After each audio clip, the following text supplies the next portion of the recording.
yang ganti-ganti sekarang. Kan di durasi Ya mesti rektornya kali yang ask. Oh, ini ya di USU nih ya.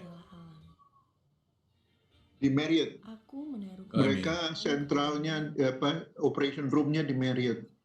Oh, di Marriott.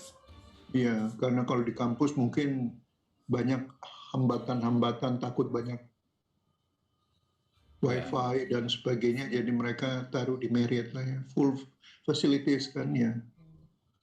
Sponsornya udah banyak tuh, ada PLN, ada apa banyak. Iya, berarti untung ya. Untung itu.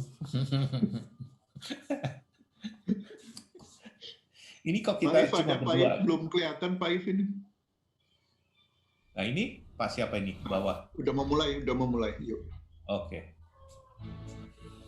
Baik. Saya mute.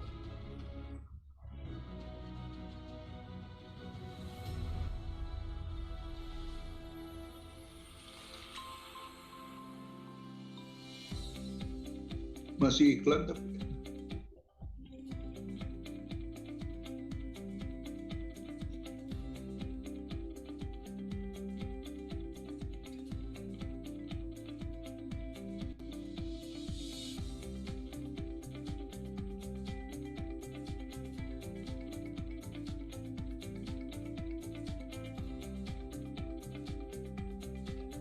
Dia cuma berdua, Pak. Pak Boy, kita cuma berdua nih.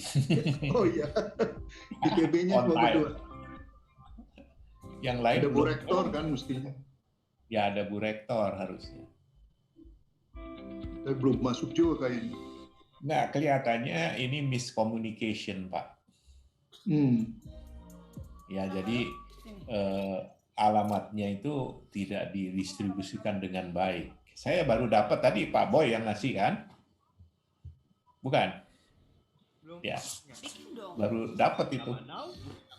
Scan aja, terus ikuti langkah-langkah gampangnya. Gak pakai download app, jadi gak boros kuota, apalagi memori. nomor HP kamu. Butuh buka tabungan now. Saatnya mandiri. Yes, akhirnya laku juga gue. Pinjam rekening mandiri lu dong. Ada yang mau transfer ke gue nih, penting. Nggak banget. Zaman now, Oh, partisipannya udah banyak. Langkah gampangnya, gak pakai download app, jadi gak boros kuota, apalagi memori. Harus manis nih online store-nya. Kak, boleh kirim foto saya tadi? Foto. Butuh buka tabungan now. Saatnya mandiri. Dapat tuh. Tinggal satu bro, harus bayar now. Tapi pakai rekening mandiri, gua adanya cash. Scan now aja. Bro, scan now.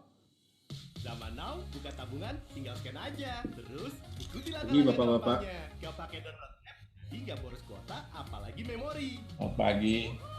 Pagi.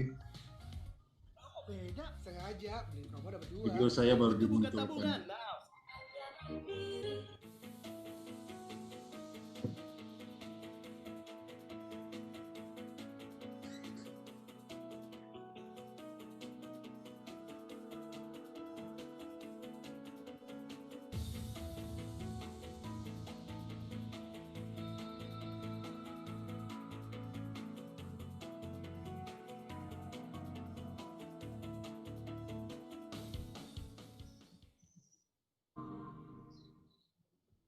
Daripada handphone kamu hanya diam tergeletak, kamu sudah coba belum menelpon teman lama dan menanyakan kabarnya?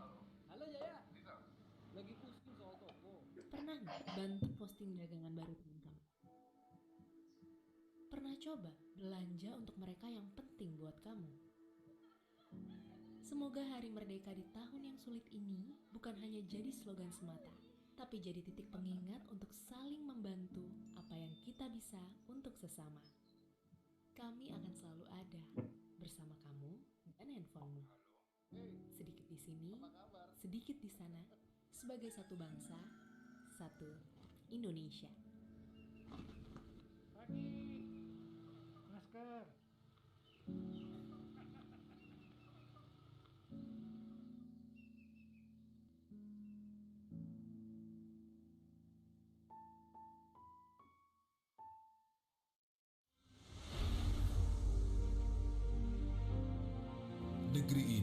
dianugerahi dengan kekayaan alam yang melimpah. Lautan luas merajut ribuan gugusan pulau, membentuk untayan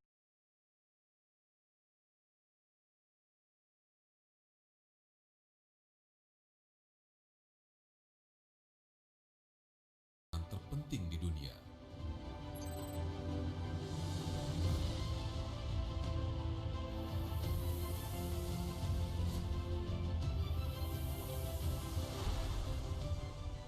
Pelindo 1 hadir sebagai perusahaan pelabuhan utama di Selat Malaka yang merupakan perairan tersibuk di dunia dan menjadi titik penting perdagangan global.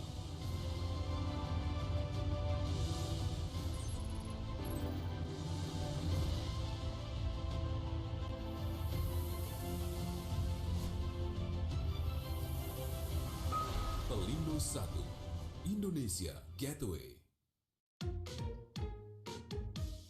Mau buka rekening tapi mager? Pakai Brimo. Buka rekening langsung dari HP. Login keseruanmu, download Brimo sekarang. Mau gampang login? Pakai Brimo. Bisa fingerprint dan Face ID. Login keseruanmu, download Brimo sekarang. Nggak bawa kartu ATM? Pakai Brimo. Tarik tunai di ATM nggak pakai kartu. Login keseruanmu, download Brimo sekarang.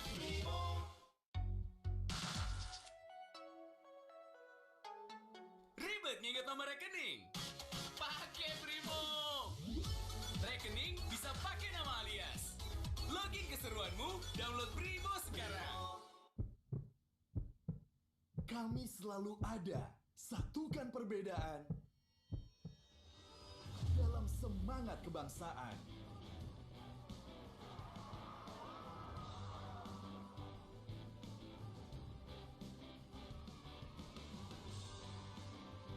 Kami selalu ada hingga pelosok Nusantara.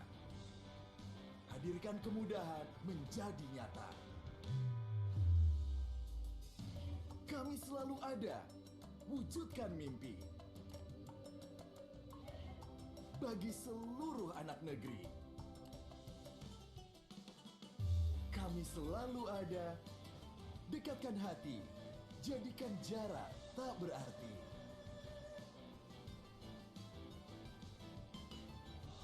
Karena kami selalu ada untuk Indonesia. Terus berinovasi, memberikan kenyamanan dalam setiap perjalanan. Pertamax dengan formula Pertatek untuk memastikan mesin bebas karat. Menjaga mesin agar lebih tahan lama. Pemakaian bahan bakar yang lebih efisien. Karena kami tahu, bagi Anda setiap perjalanan memiliki makna. Lebih baik Pertamax.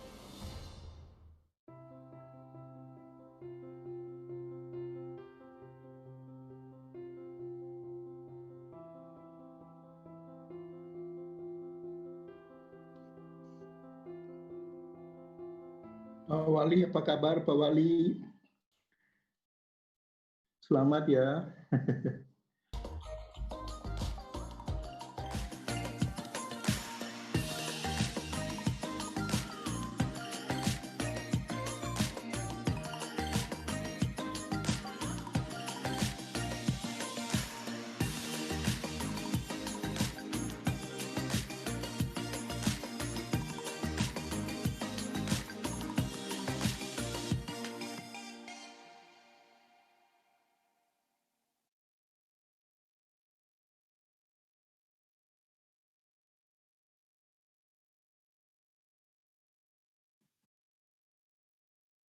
Bu Rektor, selamat pagi.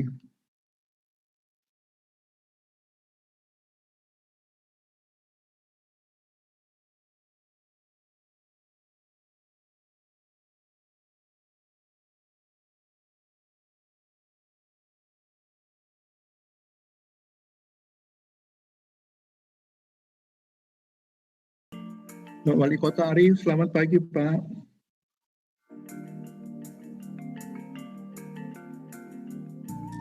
Pagi Pak, pagi.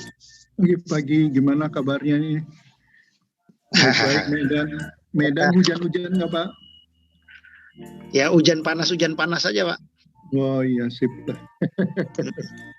Oh ini saya matikan satu, itu ada yang dari comment center itu ininya sebentar Pak. Ya, saya minta matikan dulu karena saya kebetulan tidak di kantor wali kota nih. Karena rangkap jabatan ini mobilitas tinggi ya. Di provinsi ini.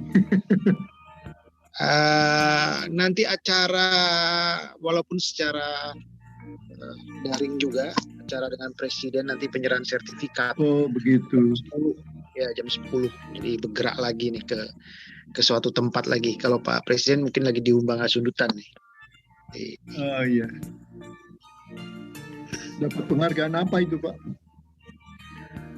Kalau Pak Presiden terkait dengan food estate Pak, pengembangan food estate di Humbangasundutan dan ke Kabupaten Dairi dan lain sebagainya. Tapi yang di pertama ini di Kabupaten Humbangasundutan, itu pecahan dari Tapanuli Utara itu Pak.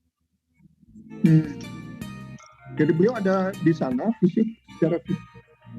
Ya. Oh dari Jakarta. Makanya ini beberapa menteri mungkin jadinya akhirnya berhalangan. Awalnya kalau nggak salah tanggal 5 November, cuma nggak tahu kenapa dimajukan juga. Iya. Jadi Pak Wali ini sampai berapa lama jadi wali kota ini, Pak Arif? Karena PJS jadi sifatnya wali kota sementara wali kota Pak.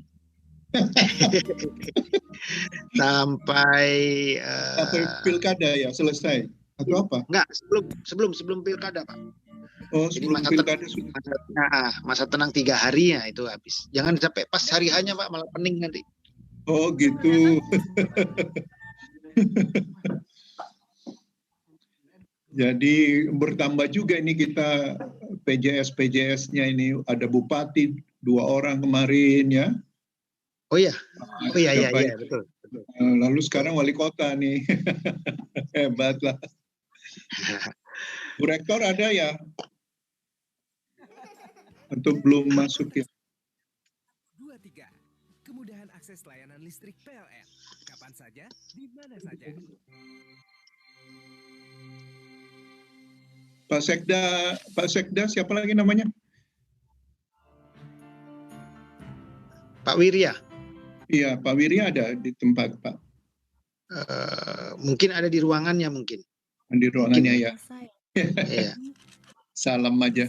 Waktu itu kita ke Medan kan nggak sempat ketemu Pak Arif. Iya, saya lagi kemana waktu itu ya? Lupa saya. Di Jakarta Pak, di Jakarta kemana? Tugas ya. Mewakili gubernur atau apa itu waktu itu, ikut rapat macam-macam. Oh iya, waktu itu sama almarhum Aryo Hanggono saya rapat. Oh iya. Bapak seangkatan ya? Satu angkatan Pak. Iya. Satu angkatan. Turut berduka itu, aduh sayang sekali ya. Ya, orang yang sangat pintar dan sangat baik sekali Pak, humble. Orangnya aduh benar-benar kehilangan sahabat baik saya. Kalau Pak Suharyanto itu juga seangkatan ya? Iya, beliau direkturnya. Juga ya. Direkturnya ya. KKN itu. Aku menaruh kepercayaan kepadanya ketika berada di wilayah. Halo, bilang Percaya bahwa sekeras apapun dia menerpa. Thank you for attending MRC.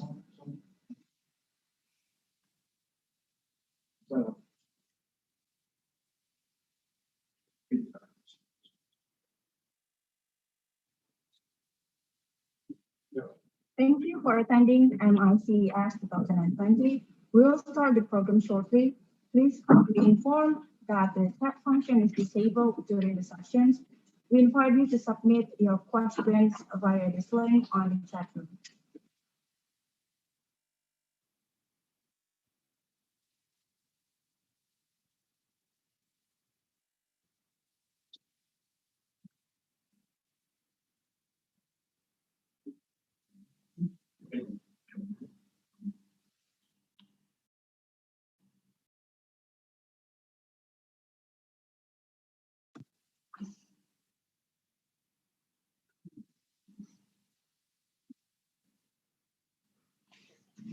Assalamualaikum warahmatullahi wabarakatuh. Good morning. A very warm welcome with it to our Excellency, distinguished guests, speakers, presenters, and participants to Medan International Conference on Energy and Sustainability, MICES 2020. My name is Gina Cynthia Akibon, and I will be your MC for the first day of the conference. It is an honor to me to inform you that among us here, we have Profesor Reni Wirahadikusuma, Rector of Institut Teknologi Bandung, Profesor Untung Sitepu, Rector of Universitas Sumatera Utara, Profesor Priyono Sutikno, Head of Renewable Energy Center, Institut Teknologi Bandung, Profesor Benedictus Kombaiton, Chairman of ITB Centennial Commemoration Committee, Professor Rido Watimena, Dean of Faculty of Mining and Engineering, Professor Insinyur Nizam, MSc, DIC, PhD, IPM, Asian Engineer, Director General of Higher Education, on behalf of Mr. Nadiem Makarim, Minister of Education and Culture, Dr. Ridwan Jamaluddin, the National Chairman of ITB Alumni Association and Director General of Ministry of Energy and Mineral Resources, Mr. Ari Sudarto Trinugroho, as Medan City Acting Mayor, and Professor Semida Silveira from KTH Royal Institute of Technology, Sweden. This conference is hosted by ITB Alumni Associations of North Sumatra with a close collaboration with Institut Teknologi Bandung and Universitas Sumatera Utara from Indonesia. It is also supported by the Ministry of Energy and Mineral Resources of the Republic of Indonesia, and also involving industries and researchers in various related aspects. Before we move to the next agenda, we would also like to thank the sponsors, namely PLN, our Indonesian State Electricity Company, Stratos Group, Bank Mandiri, Mitsubishi Power Limited, PT Telkomsel, Pelindo One, Bank BRI, Shell Indonesia, Telkom, Pertamina, EMP Bentu Limited, PT Pupuk Indonesia, PT Pertamina Hulu Energi, PT Bukit Asam, Perusahaan Gas Negara, Premier Oil, and Perta Arun Gas, in which without their support, this conference could not be held successfully. For your information, today's conference rundown will begin with Indonesia's anthem and March of ITB, welcoming speech from the organizing committee, speech from Medan City Acting Mayor, speech from the National Chairman of ITB Alumni Association and also the Directorate Generals of Ministry of Energy and Mineral Resources, speech from Rector of Universitas Sumatera Utara, and Rector of ITB speech, together with the opening of the conference. This agenda will then be followed by 3 keynote sessions, and there will be keynote lecture by Professor Semida Silveira from KTH Royal Institute of Technology, Sweden. And then we will have breaking sessions right after the lunch break. Ladies and gentlemen, as we all know, there is a slight change in terms of the way in which the conference is held. Due to the emergence of COVID-19 pandemic, it is still not recommended to have a mass event held during these times, unless the organizer commits to provide a strict rule of social distancing. As a result, to adjust the new situations due to COVID-19 pandemic, the ITB Alumni Associations of North Sumatra, as the organizing committee, has made a decisions to change the theme for this year's conference from ensuring the future of our national energy security to energy, COVID-19, and the changing world. Speaking of energy, it is indeed an obligation for a country to provide the availability and sustainability of primary energy resources, either which comes from fossil and renewable resources, while also ensuring the minimal environmental impact. Nevertheless, there is a massive challenge faced by the Indonesian government where the future primary energy resources could be guaranteed and sustained in the actual implementation. Considering the expulsion of fossil energy resources and the effort to ensure the supply of domestic energy resources for the Indonesian energy needs, which are dominated by the transportation sector, there is a need for the government to increase the availability of renewable energy resources, both in relation to ensure energy national security, and also its nexus with the military acts. With the access of energy, which is inexpensive, it has an implications of easy accessibility to domestic and foreign operations. Stable and reliable access to vital energy resources will contribute to the nation's military reliability and energy security.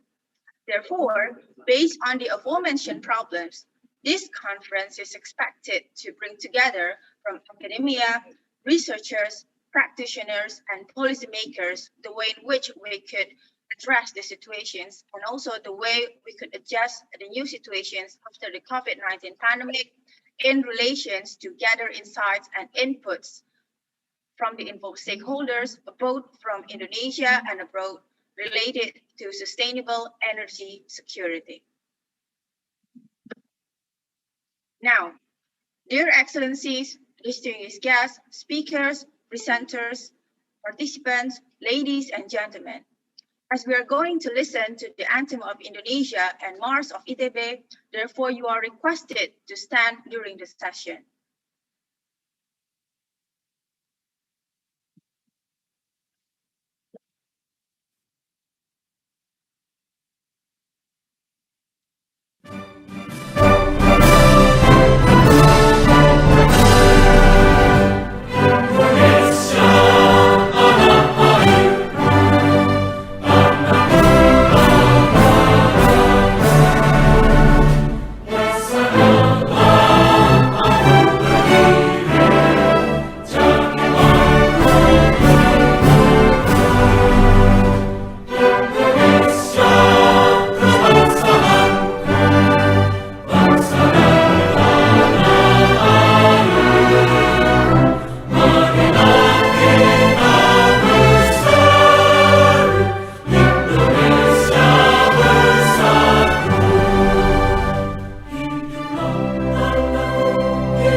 Dewasa, tegak jaya dan rohani.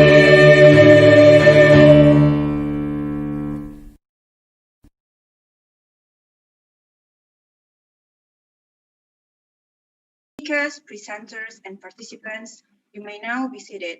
May we also have your attention for all the panelists to activate their web camera. Thank you very much.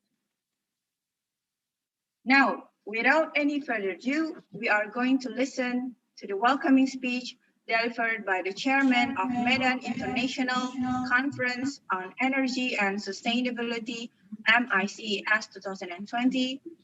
Ladies and gentlemen, please welcome Mr. Zaid Perdana Nasution, PhD.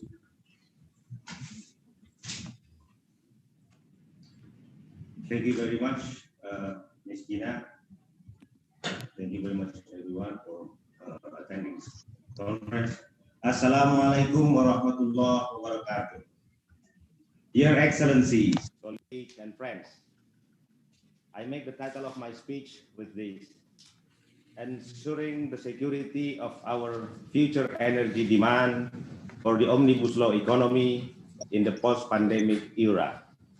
Before I start my welcoming remarks, I would like to say my deepest apology for several changes of our keynote speaker schedules and the inconvenience implicated by that. It was last night or even this morning that we just got the latest confirmation from some of our keynote speakers that they could not join with us in this conference. It is because President Jokowi and Minister Erlangga Hartarto asked our keynote speakers to be with them in a very important today meeting. I do hope that you can accept my apology. On behalf of the conference organizing committee, I would like to extend my warmest welcome to you all in this vibrant virtual conference of MICES 2020, Medan International Conference on Energy and Sustainability. I am honored to welcome you because this conference is to commemorate the centennial of ITB, a very prestigious university in Indonesia, which was established 100 years ago. It is also because it is conducted with a close collaboration with University of Sumatra Utara, my university, one of the best universities out of Java.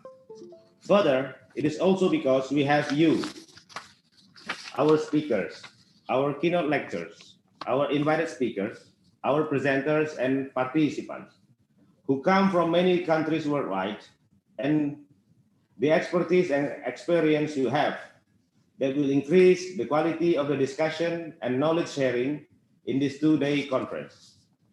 In this conference, we involve governments, state-owned enterprises, private companies, academics, NGOs, and students from different countries who have concern, attention, and passion in energy sector that we facilitate in 8 different tracks of perspective toward energy issue: fossil fuel energy, new and renewable energy, SDGs and environmental challenges in energy sector, energy and regional development, energy economics, energy security and defense, energy education, and decentralized energy development.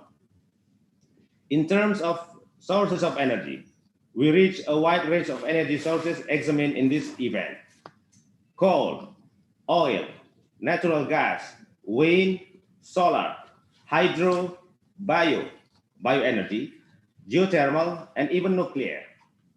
Further, the battery technology, the lithium battery for energy storage purposes, is also discussed in this conference. Dear my friend, energy is very important to our life, personally and collectively, as individual, company, or nation. It affects our economic, social, political, or even cultural life.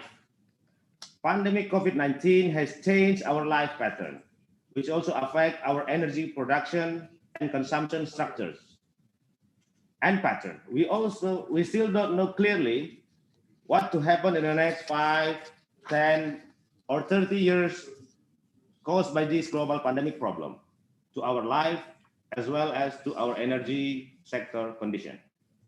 Before the pandemic occurred, Indonesia has made a timeline target for primary energy mix of 23% of renewable energy that expected to be fulfilled in 2025 and 31% in the 2050.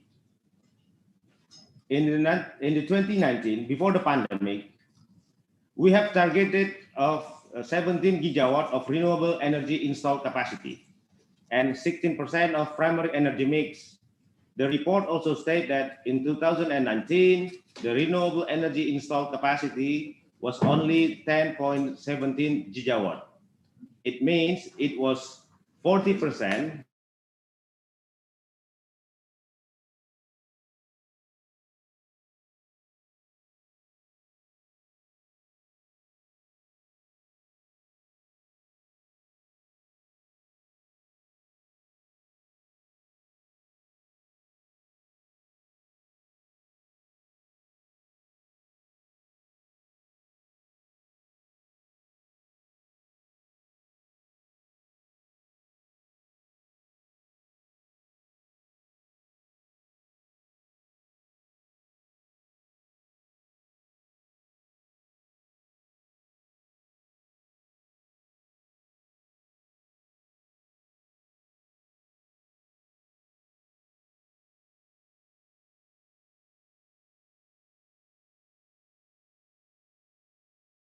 energy sources. Financial institutions guide this direction to back up this purpose. Dear colleague, the target of primary energy mix of 23% of renewable energy was made with a positive assumption of economic growth.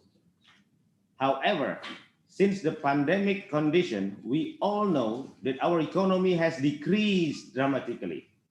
In the last quarter of this year, several economists indicate that we are at the door of recession, or even some other experts suggest of potential economic depression. On the other side, our government is still very optimistic to our economic future. Although pandemic COVID-19 has not been managed properly yet. To tackle the economic problems, effort to invite huge capital inflow, investment from worldwide have been prepared seriously by our government, and this is obviously shown through the Omnibus Law. This investment that expected to increase economic growth will need adjustment from energy sector. The increase of economic growth will mean the increase of energy demand. How can the government anticipate the need to increase the energy demand to adjust to the positive economic projection? As a country, Indonesia is endowed with an abundance of energy sources, from conventional to renewable, from biomass to nuclear, from nickel lithium to uranium and thorium. Indonesia has the capacity to be the leader of energy sector in the world. So, what kind of energy sources that will be chosen to be the primary option to guide the economic growth expected by the Omnibus Law? If environmental factors become one of the main considerations to choose renewable energy with its highest latent energy density, how is the possibility of nuclear energy to challenge the other conventional and renewable energy? Just as an example, to what extent the MSR, molten salt reactor, one of the nuclear energy technology generation 4, can answer the need of energy demand expected by the consequences of Omnibus Law economy? What should we prepare to anticipate the future demand of our energy security? Technologically, environmentally, socially, economically, and politically. Those questions might be arisen in this conference, and we expect they can bring intense discussion for us. Ladies and gentlemen, although via online platform, this conference is hopefully can bring intense global knowledge sharing, so that the latest research finding and experience from different background and interests can be shared and challenged. Further, we expect this conference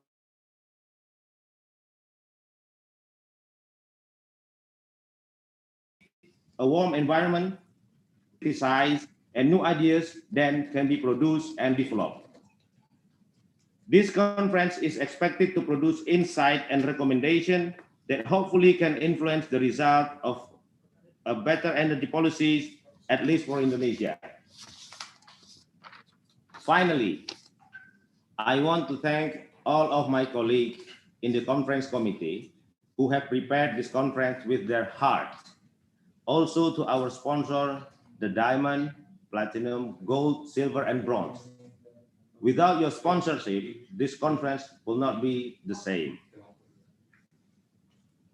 So to all of you, colleagues and friends and excellency, please enjoy the science meeting and don't forget to have fun from it. Thank you very much. Assalamualaikum warahmatullahi wabarakatuh. Waalaikumsalam warahmatullahi wabarakatuh. Thank you to Mr. Zaid Perdana Nasution, PhD, for the welcoming speech. Now, Excellencies, distinguished guests, speakers, presenters, and participants, we are now going to listen to the speech delivered by Medan City Acting Mayor. Ladies and gentlemen, please welcome Mr. Arif Sudarto Trinugroho. Thank you. Assalamualaikum warahmatullahi wabarakatuh. Good morning and best wishes for all of us.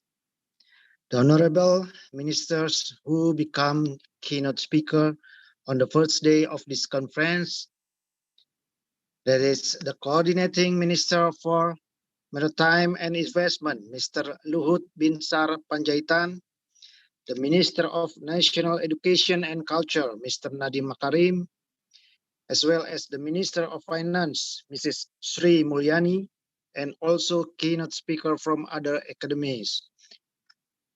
Chairman of ITB Alumni Association, Mr. Ridwan Jamaluddin, Chairman of ITB Alumni Association North Sumatra, Siti Yulita Siregar, and other alumni partners, conference participants, partners, all participants which I honor. I have once felt as a proud student to be welcomed at the Ganesha Gate with big banner, "Welcome the best youngs of the nation." Until this day, 37 years have passed. The memory is still well remembered and always become a reminder for me always to be thankful to Allah Subhanahu wa Ta'ala, the God Almighty, that have given the opportunity to witness along with the 100 years journey of ITB, to witness how the institution of education is never stopped contributing to build the nation through this innovation.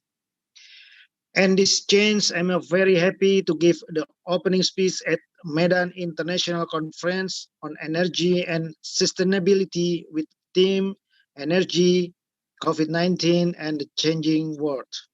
A very suitable topic which are relevant to what we experience and feel right now. Respected conference participants, without we realize almost 3/4 we have been through this pandemic condition of COVID-19 that has dramatically impacts to all aspects of our lives without exception. We fight, struggle, and encourage each other even more. Make peace with COVID-19 doesn't mean to give up. We have to get used to the new pattern of life. The COVID-19 pandemic has changed the world. I think it is the right choice to pick theme for this conference, to combine the three main keywords: energy, COVID-19, and the changing world, because all of these things will affect the future outlook and become a basis for decision makers to formulate the right and efficient policies. Escalation of COVID-19 don't only affect the economic expansion and poverty rate, but also the possibility of energy transitions that need extra consideration, demanding extraordinary policies. In the context of local government, the COVID-19 pandemic is absolutely turned as a variable in determining target scenarios and development indicators, at least in the future of RPGMD documents. In general, the condition due to the pandemic COVID-19 that is faced by almost all local governments are APBD volumes or local budget that going down up to 30% multiple expenditures, relocations on health management and social assistance, cost delays in more than 70% of infrastructure projects, and some of them are being cancelled at the time when we struggle to improve local welfare indicators. We must face trade-off situation, wanting a sloping curve for the spread of COVID-19. Means we should also be ready with disruption in economic activities that absorbs workforces, including the informal sector. In the context of Medan City, the city is motored by the trade and services sector with a contribution of about 70%. It's very clear that during the year of 2020, the consumptions of household are declined, the investment are hampered, and export-import activities are contracted. So it is very clear the domestic economy of Medan City is contracted enough in these few months. Yet we have to think about the changing world condition requiring changes in the way public services delivered, and it related to the quality of human resources, support technology, and performance. All of this become a huge challenge for us to determine what will be the focus of our policy, to formulate the right program for conducting economic restoration. That again, make peace with COVID-19 does not mean that we give up. What is more important is the optimism we can rise again. This is why synergy is important, and it is emphasis in the conference today, sharing overview of the changing condition of the world as the impact of the COVID-19 pandemic, and to hear together from expert panelists. I hope this conference will produce an alternative solution for us to determine public policy for the short and also for the long term. Respected audience, ladies and gentlemen, we shall not forget this conference is delivered in commemorating 100 years of ITB, the oldest institution of engineering education in Indonesia. For that, I would like to say happy birthday, ITB. Happy birthday, beloved alma mater. I hope ITB will continue producing the best alumni that are providing beneficial to the community. As the jargon, we always say, to God, nation, and alma mater. To the end of the speech, again, thank you and welcome to you all to this conference. Thank you. Billahi taufiq wal hidayah. Wassalamualaikum warahmatullahi wabarakatuh. Waalaikumsalam. Waalaikumsalam warahmatullahi wabarakatuh. We would like to thank Mr. Arief Sudarto Trinugroho for the speech. Now, dear Excellencies, distinguished guests, speakers, presenters, and participants, we are now going to listen to the speech delivered by the National Chairman of ITB Alumni Association and also the Directorate General of Ministry of Energy and Mineral Resources. Ladies and gentlemen, please welcome Dr. Ridwan Jamaluddin. Thank you, Gina. Bapak Ibu sekalian, selamat pagi. Assalamualaikum warahmatullahi wabarakatuh. Very good morning. Excellencies, ladies and gentlemen, colleagues and friends, Ibu Rektor, Bapak Wali Kota, Bapak Rektor USU, all my beloved ITB alumni. Really, it's an appreciation from me as the chairman of the Alumni Association to the North Sumatra ITB Alumni Association. I recognize that North Sumatra ITB Alumni Association is among the most active ITB Alumni Association in the world. Even with the new chairperson, Ibu Ita, I think she was just elected like a couple of weeks ago. Now she already, with the rest of the members, organized this important conference. So congratulations, Ibu Ita and all ITB alumni in North Sumatra. I believe this event will just be a kick-off of your programs in the years to come.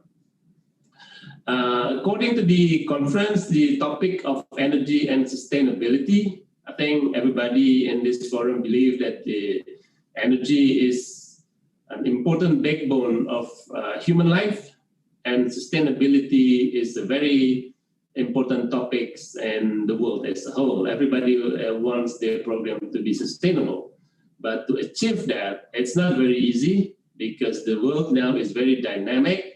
The number of resources is getting more and more limited. The accessibility to the new source of energy is not easy, especially for the ordinary people. In line with that, the COVID-19, whether we like it or not, is a reality with a high degree of uncertainty. We never know when this COVID-19 will end, but it's a challenge for us, including for the ITB alumni. It's a challenge how to tackle this issue, how to support the government, not only Indonesia actually, how to support the world to tackle this COVID-19 pandemic issue. And I believe some of our colleagues has also contributed in this context. And the terminology of the changing world, I think it's an ultimate reality for everybody. The world keeps changing. Nothing can stop it. The latest technology also accelerate the changes of the world, including this virtual conference. We cannot imagine this kind of conference back 5, even 3 years ago, but now it's in reality. So we just have to live with it because life goes on. We should not give up. We just have to tackle all the challenges we have. In terms of energy, I also would like to share some information from the government side. Just last week, as we might also have heard from the news, from the media, that the direction from Indonesian President Joko Widodo to enhance the National Energy Master Plan. We have one, but we have to enhance it, we have to improve it, we have to make it more adaptable to the current situation. For us at the Ministry of Energy and Mineral Resources, we are working very hard on it.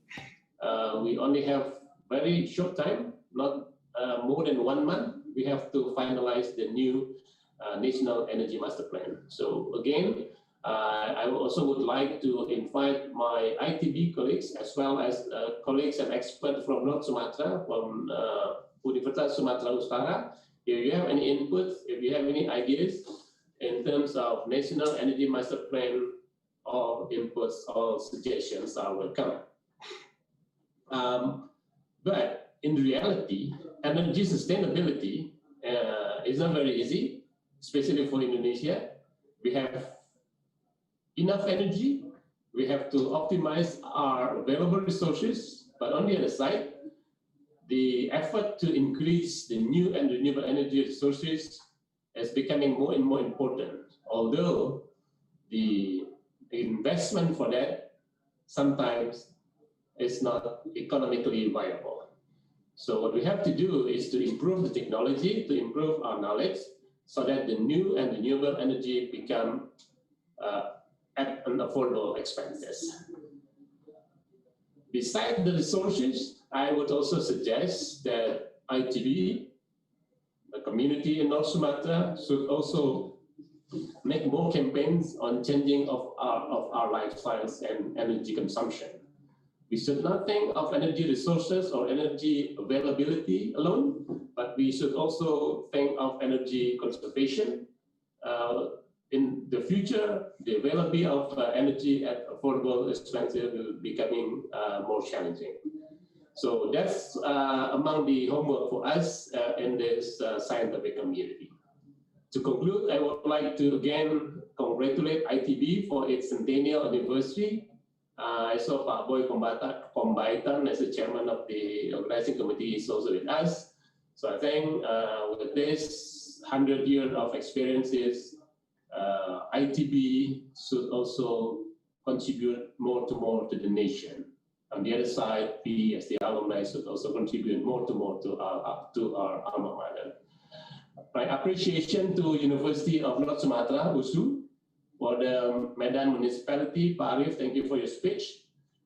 And I also like to mention that based on the knowledge I have, North Sumatra contribute the most of ITB students body outside Java. That's what I heard from the data back like 5-10 years ago. For that, I believe North Sumatra will contribute more and more students to ITB. Thank you very much. I wish you all a fruitful conference and come back anytime. As an ITB Alumni Association, we always welcome all the productive and innovative thinking. Thank you. Thank you, Dr. Ridwan Jamaluddin, as the chairman of ITB Alumni Association, for the speech. And dear Excellencies, distinguished guests, speakers, presenters, and participants, ladies and gentlemen, we are now going to listen to the speech delivered by the Rector of Universitas Sumatera Utara. Ladies and gentlemen, please welcome Professor Runtung Sitepu. Assalamualaikum warahmatullahi wabarakatuh. Good morning to all of us. The Honorable Coordinating Minister of Maritime Affairs and Investment, General Purnawirawan Luhut Binsar Panjaitan, the Honorable Minister of Finance, Mrs. Sri Mulyani SMEC PhD, the Honorable Minister of Education and Culture, Mr. Nadiem Makarim, BA and BA, the Honorable Minister of Energy and Mineral Resources, Mr. Insinyur Arifin Tasrif, the Honorable Minister of State-Owned Enterprise, Mr. Erick Thohir, BA and BA, the Honorable Rector of Institut Teknologi Bandung, Profesor Reni Wirahadikusuma, the Honorable Acting Mayor of Medan, Insinyur Arif Sudarto Trinugroho, the Honorable Chairman of ITB Alumni, Dr. Insinyur Ridwan Jamaluddin, the highly respected Organizing Committee of Medan International Conference on Energy and Sustainability 2020, the ITB Alumni Association Sumatera Utara branch, and all the conference participants. On behalf of Universitas Sumatera Utara, it is a pleasure to welcome all of you to the Medan International Conference on Energy and Sustainability 2020. Although this conference is organized online due to pandemic COVID-19, I believe this will not reduce its reputation and its quality. It is a great honor for us, for Universitas Sumatera Utara, to co-organize this high-quality conference, a forum for distinguished leaders, experts, government officials, engineers, academicians, and scientists around the world to share and expose their research, ideas, and innovation in the field of energy and sustainability. This conference will feature highly respected keynote speakers and lecture with grateful presentation in line with this year's theme, Energy, COVID-19, and the Changing World. On behalf of Universitas Sumatera Utara, I greatly appreciate our partnership with Institut Teknologi Bandung in realizing this prestigious conference as part of the 100 years of ITB, a highly respected technology institute in Indonesia. I would also like to convey my congratulations to Prof. Reni Wirahadikusuma and all ITB Civitas Academica in celebrating 100 years of ITB. We wish ITB I great success and we wish all the best to all higher education institute in Indonesia in our mission to keep producing highly educated and skillful young generation of Indonesia in this difficult and challenging time due to pandemic COVID-19. Thank you for bringing this dynamic exposition to our great city of Medan. As Rector of Universitas Sumatera Utara, I would like to express my appreciation to the organizing committee for making this extraordinary conference a possibility. I wish the conference great success. Thank you. Wabillahi taufiq wal hidayah. Wassalamualaikum warahmatullahi wabarakatuh. Waalaikumsalam warahmatullahi wabarakatuh. Thank you for Professor Untuk Sidin for the speech.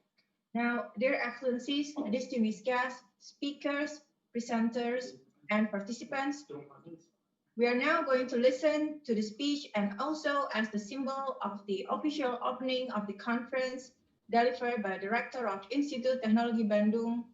Ladies and gentlemen, please welcome Professor Reni Wirahadikusuma. Baik, terima kasih Mbak Gina. Excellencies, Minister of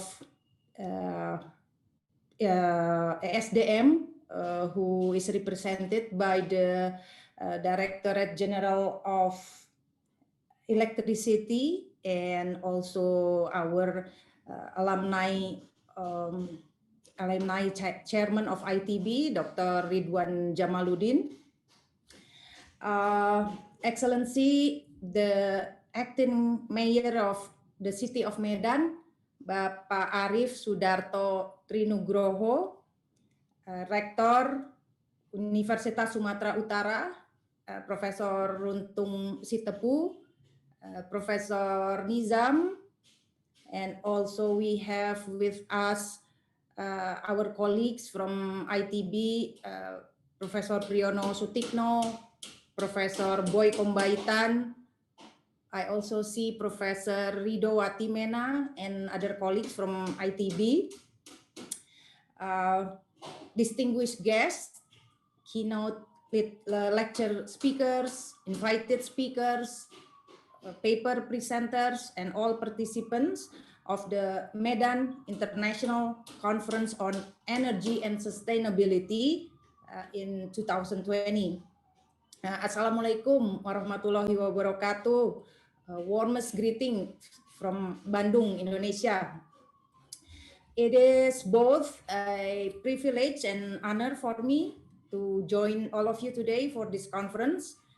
Actually, this conference is conducted today as part of the 100-year celebration of the Indonesian engineering higher education, and particularly the anniversary of 100 year of ITB. So it is not only commemorating 100 year of ITB, but 100 year of engineering higher education in Indonesia, which one of those institution is Universitas Sumatera Utara.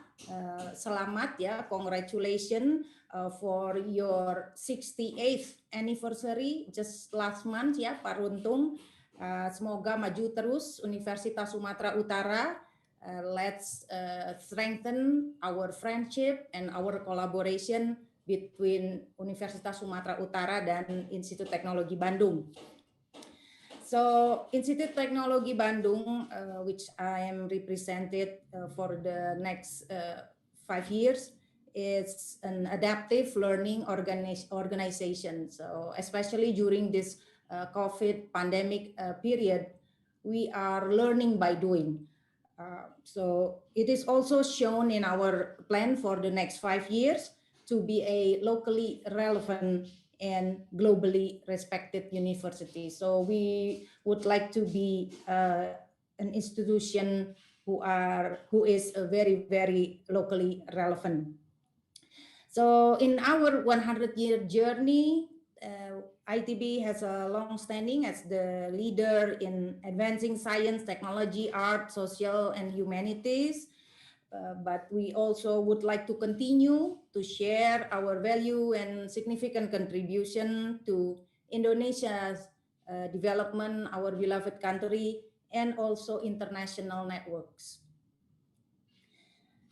This conference is actually the fifth of such conferences, such events, which part of the celebration of 100 years of engineering higher education. So this is the fifth one, and we're going to have another one hopefully in April. In the theme of ICT, I believe, yeah, Professor Boy Kombaitan. But this year in Universitas Sumatera Utara, we picked the theme of energy, COVID-19, and the changing world. This is the theme of our discussion for the next couple days. This is very, very relevant as explained by the committee, Professor Dr. Said Nasution. So moreover, 2020, we all experience it is a very, very tough year for all of us, and it's not in Indonesia, but all over the world. Actually, this is a very, very serious in the energy sector as well. I'm sincerely grateful to all the contributors who speak about this issue, this energy issue, and would like to extend my congratulations to Pak Zaid Nasution and his team, the organizing committee of Universitas Sumatera Utara, for hosting this event. It is a hard work, I understand. And also the keynote speakers, the lecture speakers, invited speakers, participants, particularly welcome to our guests from Sweden, Netherlands, United Kingdoms, and all over Indonesia. We all understand that energy has a very, very significant role in our life, and the conventional energy has its age limit. So therefore, we have to use the new and renewable energy. So the declining fossil energy availability, especially crude oil, and the global commitment in reducing greenhouse gases have encouraged the government, as well stated by Pak Ridwan. We need to increase our role to find new and renewable energy to continuously maintain energy national security. But please let me remind us again that the use of such new and renewable energy should consider environmental impacts. And we use local resources and other effects to fulfill the principles of energy security and reach our commitment to provide affordable but as well as clean energy. They all should in line with the Sustainable Development Goals. And through this discussion in the next couple days, we hope that all of you will have an exchange of information effectively, exchange of experiences, technology from various fields of science and regions, so that it can help all of us to contribute to that effort in promoting the energy development. So again, on behalf of Institut Teknologi Bandung, I would like to thank all of you for your participation and contributing to the conference's success. Finally, let us officially start the Medan International Conference on Energy and Sustainability 2020. I wish you all a joyful and inspiring discussion, and don't forget to do networking. Please stay healthy, happy everyone. Wassalamualaikum warahmatullahi wabarakatuh.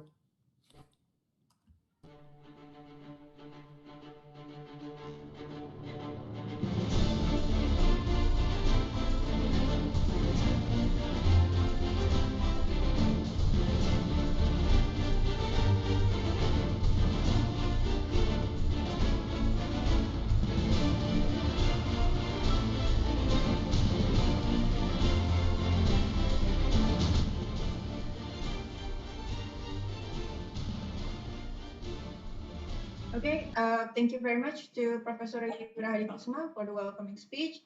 And we would like to inform to all the to the panelists that there will be no press conference, as we are just informed that Mr. Luhut Binsar Panjaitan cannot attend the conference today. So, Excellencies, distinguished guests, speakers, presenters, and participants, as the conference is officially open, let us begin with the first keynote session delivered by Professor Priyono Sutikno as the head of Renewable Energy from Institute Teknologi Bandung, with his title COVID-19 Pandemic Effects to National Renewable Energy Development. The session will be moderated by Dr. Insinyur Ahmad Perwira Mulyatarigan, MSc, as the head of Civil Engineering Graduate Program of Universitas Sumatera Utara. And as your information, Dr. Insinyur Ahmad Perwira Mulyatarigan completed his bachelor degree in Geodesy Engineering from Institute Teknologi Bandung in 1990, and then completed his master degree majoring in civil engineering from University of Florida, USA in 1996, and completed his doctoral degree majoring in coastal engineering from University Teknologi Malaysia in 2002. So without any further ado, Dr. Ahmad Perwira Mulyatarigan, MSc, the floor is yours. Terima kasih Gina. Assalamualaikum warahmatullahi wabarakatuh. Ibu Rektor yang terhormat, Rektor USU yang kami hormati, Bang Ridwan Jamaluddin, Ketua IITB Pusat, Prof. Priyono, Pak Boy, kawan-kawan semua, khususnya para tim yang menjadi panitia di MICES ini. This is our first session, preliminary session, and we are going to listen to the presentation given by Pak Priyono Sutikno. And first of all, I would like to inform you his curriculum vitae. Professor Dr. Insinyur Priyono Sutikno DEA. He got his first degree from ITB in 1976, and he went to French, to Universités de Nantes, France, from 79 to 1984. So I guess he went back to ITB in 1984, and it happened that when I enter the ITB, he just get back from French. Je parle en français, Pak Priyono. Okay, his title of presentation today is COVID-19 Pandemic Effects to National Renewable Energy Development. And of course, Pak Priyono is one of the key person in ITB which we can rely about the development of renewable energy sources.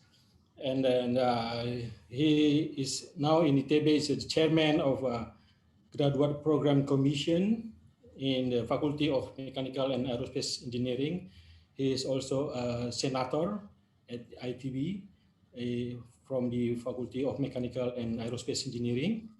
And then he is also involved in the professional association, exactly the Association of Indonesian Electrical Power Generation.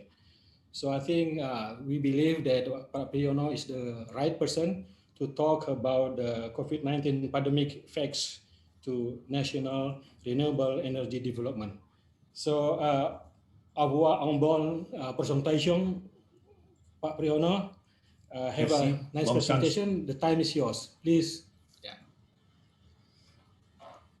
His Excellency, Bu Rektor ITB, Pak Rektor USU, Pak Ridwan Jamaluddin, Ketua Alumni ITB, and His Excellency another attendance and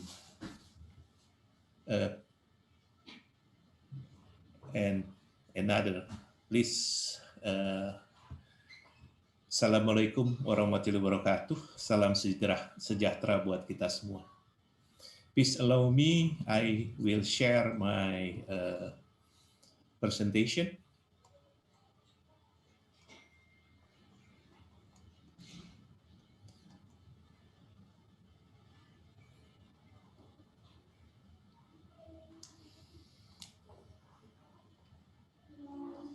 So,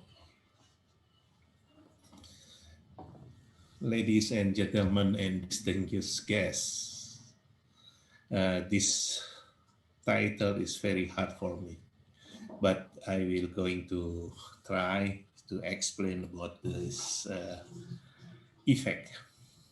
So the COVID-19 pandemic has disturbed the world at the economic, social, and environment aspect that have become fragile at this time. From the strength of the economic and the world abundant wealth, scientific and technological advances, and the preparedness of disaster, and despite being repeatedly warning about the risks of pandemic, the coronavirus pandemic, when the virus strike, it turned out that the world is not ready to face it. We will not go back to the pre-COVID-19 economy. Hundreds of millions of jobs will have been lost and as direct consequences of the pandemic. Many of these jobs will never return. E-commerce will boom, but in doing so will further displace the brick and the mortar retail sector. Office will give way to increased working from home. Education and healthcare will move increasingly online. The fossil fuel industry will not recover as the world rightly embraces the renewable energy as the way out of the crisis. Countries such as Indonesia, they have recently banked heavily on the hydrocarbon sector, will face a need for deep economic restructuring. In the building phase, government should support their economic recovery with a strong focus on infrastructure investment that boosts the job and underpin the transition to low carbon economy in line with the Paris Agreement.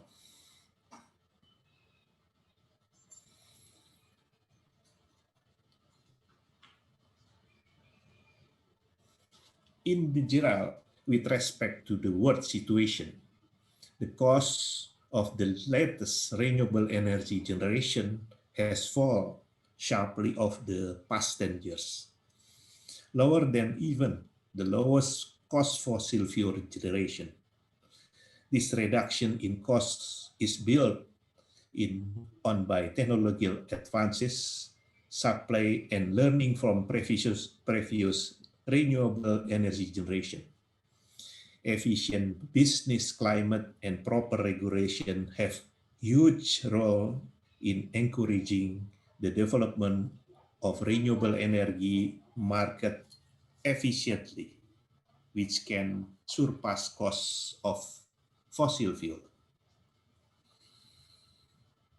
Factors that are suspected to be obstacle in the development of renewable energy in Indonesia are such a complex, uncertain policy, unattractive prices, high upfront costs, unbalanced risk allocation, unequal electricity infrastructure across the country, and access to finance is limited. In general, project viability is influenced by pricing mechanism, cost structure, and other factors that affect energy renewable energy business climate. This price itself is influenced by regulation and negotiation process, not firstly to the PLN. However, pricing mechanism has become a big issue in regard to the renewable energy, typically in developing countries such as Indonesia. Inappropriating pricing system could possibly bring some burden either for government or developer. The current BPP tariff, it's the tarif dasar listrik, does not support the development of renewable energy. It is lower than the previous fitting. So I will continue with my presentation. If you're looking at the new technology transforming the grids at pandemic effect and the renewable program, decentralization of renewable energy, and challenge of decentralization renewable energy, and research and development institution and leading university for renewable energy. And we're going to present the case study in our research center. It is the renewable energy hybrid smart grid system for refrigeration for the fishermen in Karimun, Jawa.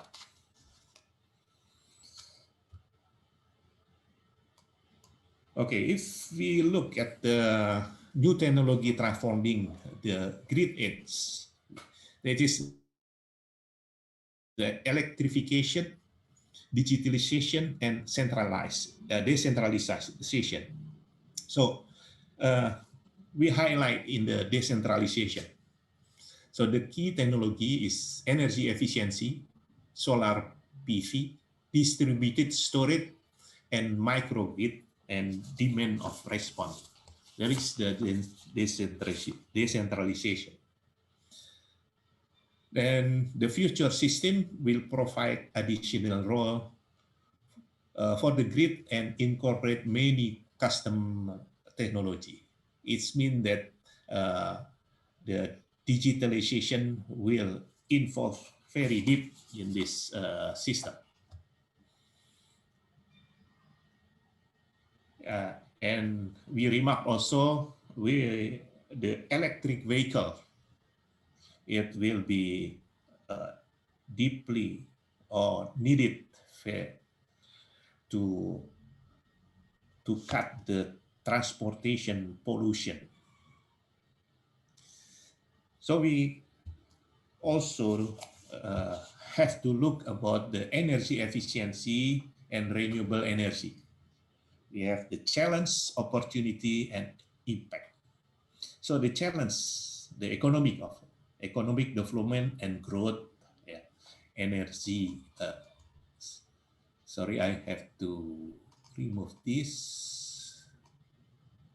Sorry.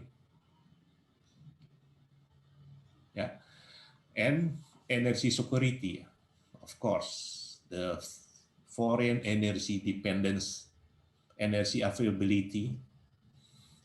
It's mean we know is the net importing of the crude oil, and environment also is the pollution, particulate water, maybe is regional acid rain, and especially also we have to take attention about the global warming effect.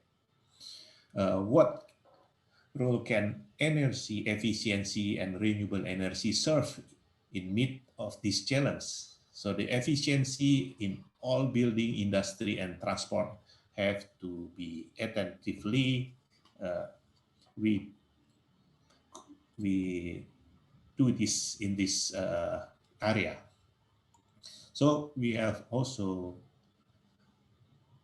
have to do the renewable fuel as a biofuel and renewable electricity. So we use all the electricity, especially in the micro smart grid, we use the renewable energy. So the extending current option, maybe we have a lot fossil, so we have to equip it the fossil power by the carbon capture storage, but it's very expensive. Or we extend the nuclear power station. So for the efficiency, of course, we have to efficiently building industry transportation and smart and use equipment, because we know that's the smart renewable energy as the PV is an indispensable energy.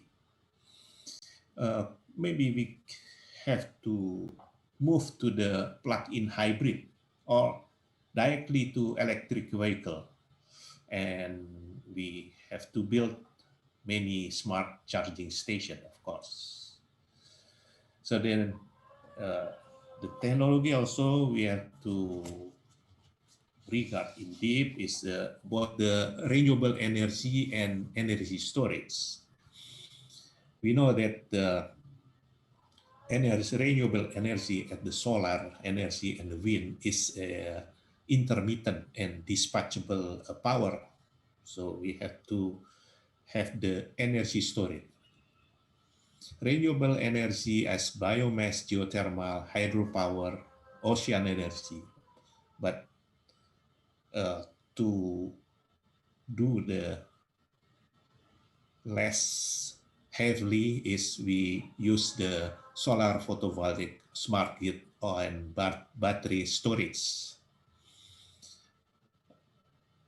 We can also have the solar thermal storage or natural gas. The wind, we can also storage with the compressed air energy storage. So that we have to build also the transmission infrastructure with the smart grid, so we will efficiently to use our energy. So Indonesia renewable potential utilization in present day. So we have the huge of the potential energy with the geothermal, bioenergy, wind, hydro, and solar. But the utilization is still low. So the potential about 417.8 gigawatt, but utilization is only 10.4 gigawatt. Is mean 2%, I think. So it is, if you look at the potential renewable energy map in Indonesia, so the micro hydro potential is spread through Indonesia, especially at East Kalimantan, Central Kalimantan, North Kalimantan, in Aceh, Nangro, Aceh Darussalam, West Sumatra, North Sumatra, East Java, Central Java. Solar potential, we know that this average about 4.8 kilowatt hour per square meter. But for the wind, who have the velocity about more than 6 meters per second, is mainly found in the East Nusa Tenggara, West Java, South Sulawesi, and Maluku. But in the pandemic effect on the GDP and renewable energy program, this is source statistic of Indonesia on 5 August of 2020. When we look at the growth, GDP growth, yeah, Indonesia is suffering. Yeah. economic with the GDP contracting about the 5.32% in second quarter at 2020. And also the GDP by industry origin, growth rate of GDP by expenditure, the slow economic growth affect also the energy demand. So our energy demand will be decreased. So, but our president with the National Committee to Climate Change issue also, we have to working on the target Paris Agreement, maintain global temperature rise not exceed 2 degrees C. Strive to be 1.5 degrees C. This is Indonesia committed of the greenhouse gas emission, from 29% business as usual by 2030 and 41% with international assistance. So the Indonesia has ratified the Paris Agreement 2016. Then we have to follow this agreement.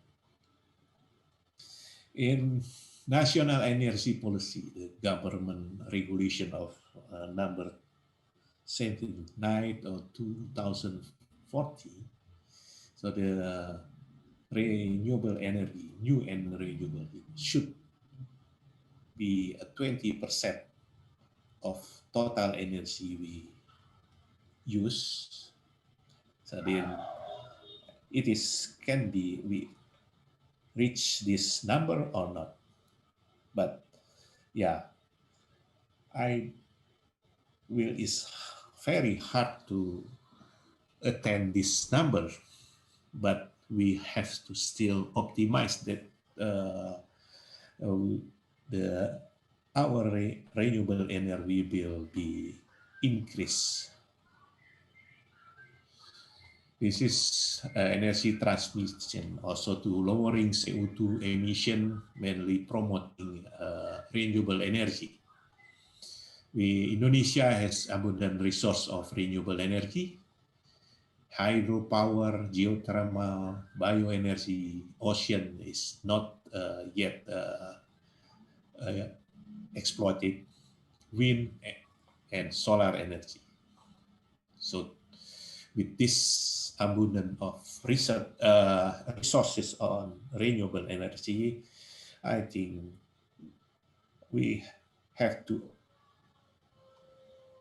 optimize the utilization of renewable energy. If you look at grid production costs, it is PLN 2016, according to Minister Decree, then we know that in the average national BPP, it's been the production costs of electricity. If you look in Java, yes, Jabar, Banten, DKI, Jateng, Jatim, it is lower than national average of BPP, and then the highest is maybe in NTT, and the less of the outside of the Java Island and Java and Sumatra Island. It is good for the renewable business. So this is renewable energy tariff I have from Minister of Energy and Mineral Resources, that for the solar PV. So if the regional grid BPP is less than national BPP, so we can have, if we connect to the grid, 100% of regional grid BPP.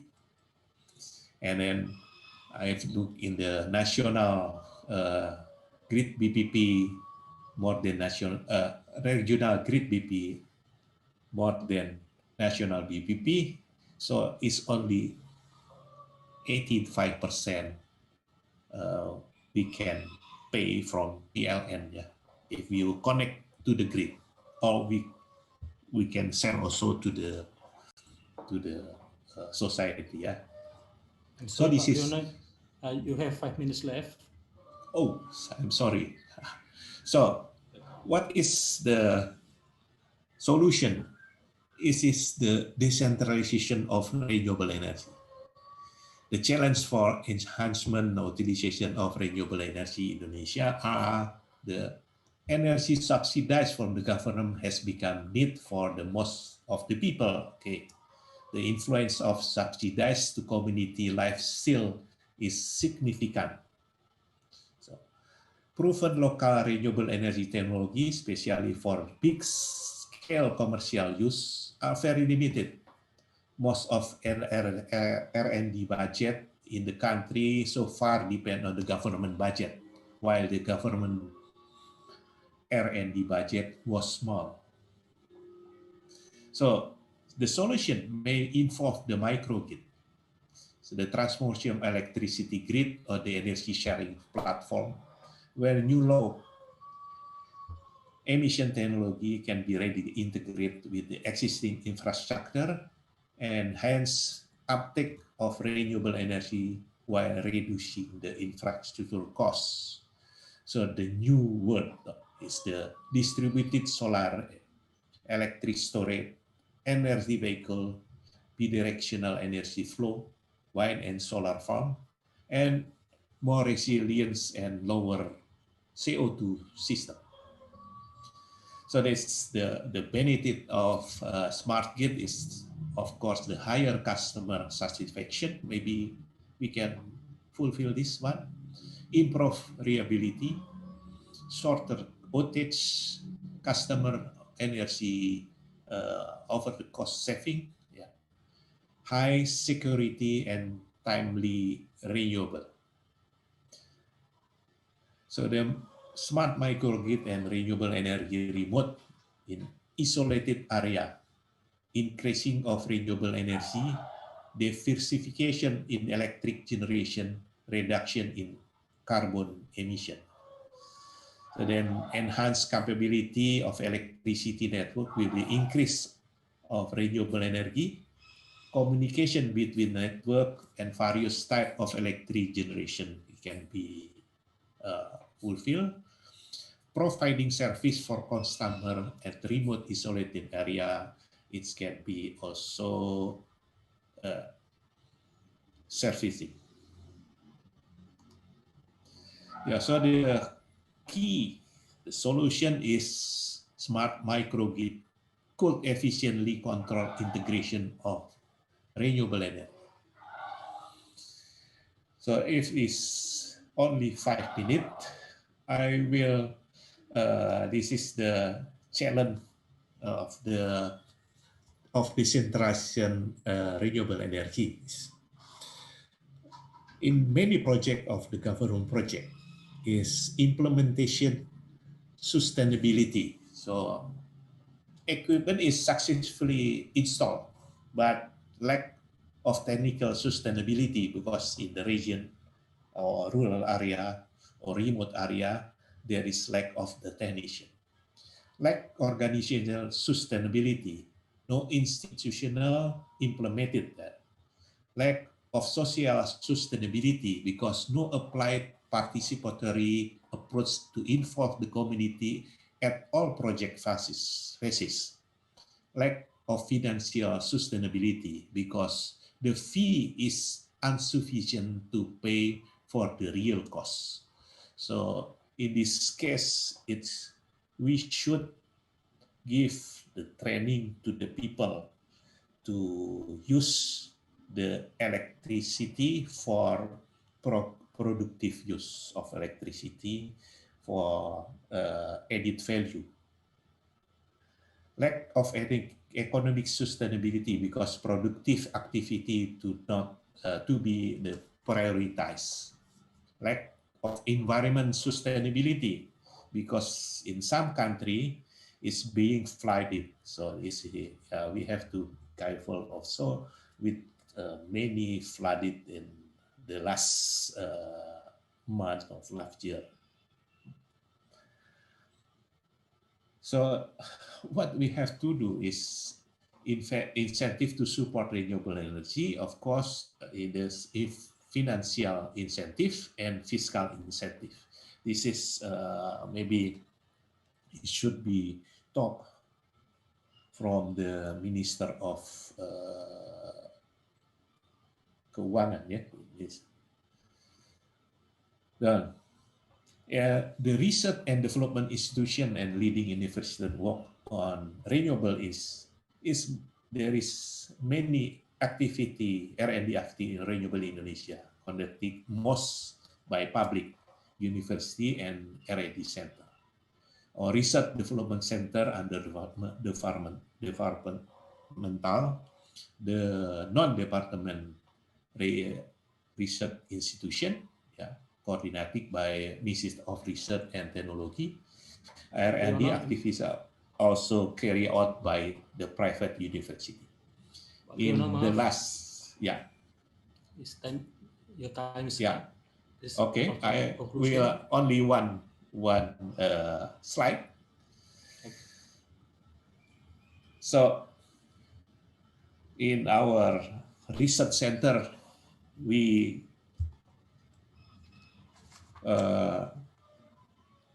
make the renewable energy hybrid smart grid system for refrigeration to make ice for the Karimun Jawa fishermen. This is case study. It's conducted by Dr. Yuli Indratono, because the in Karimun Jawa, the fishermen buy the ice from Jepara. It's very far here. So we built a smart micro renewable hybrid system, yeah, by PV and the biodiesel.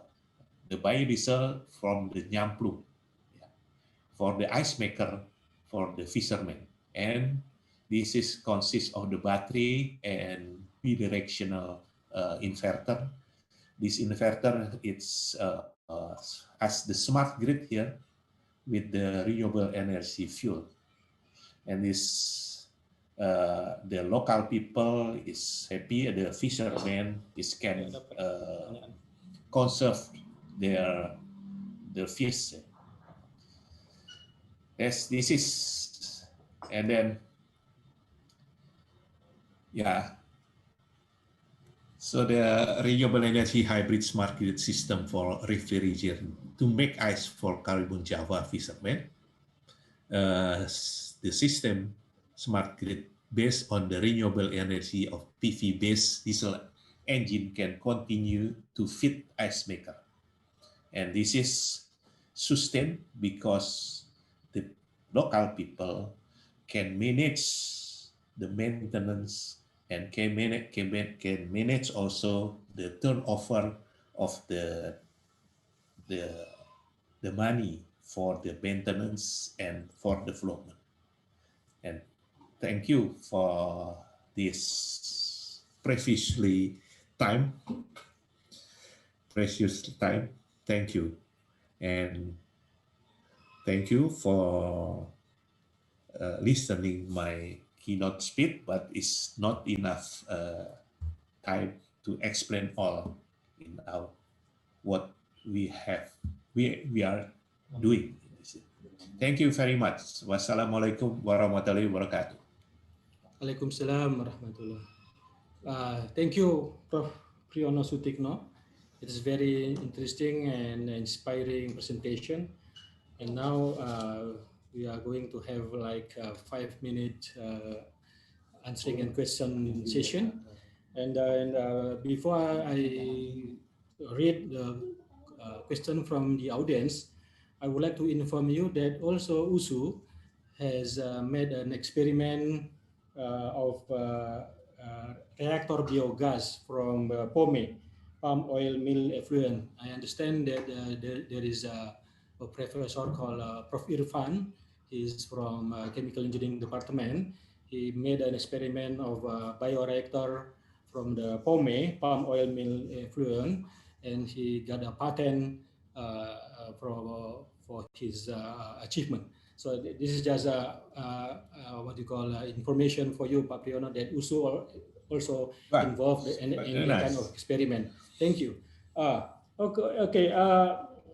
I got two questions for you, Pak Priyono. Number one is that from the alternative of the renewable energy sources, we would like to somewhat prioritize, make a priority, because our time is very limited. You know that we have only 10% of renewable energy composition in the current days, but we are going to achieve a very high level, which is going to be like 20% in 2025.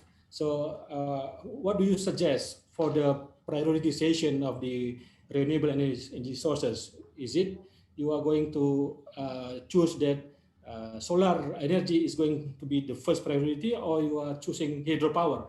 Because your background is hydropower, maybe you are going to, I don't know, select which one in terms of what you call logical comparison among the alternatives. That is number one.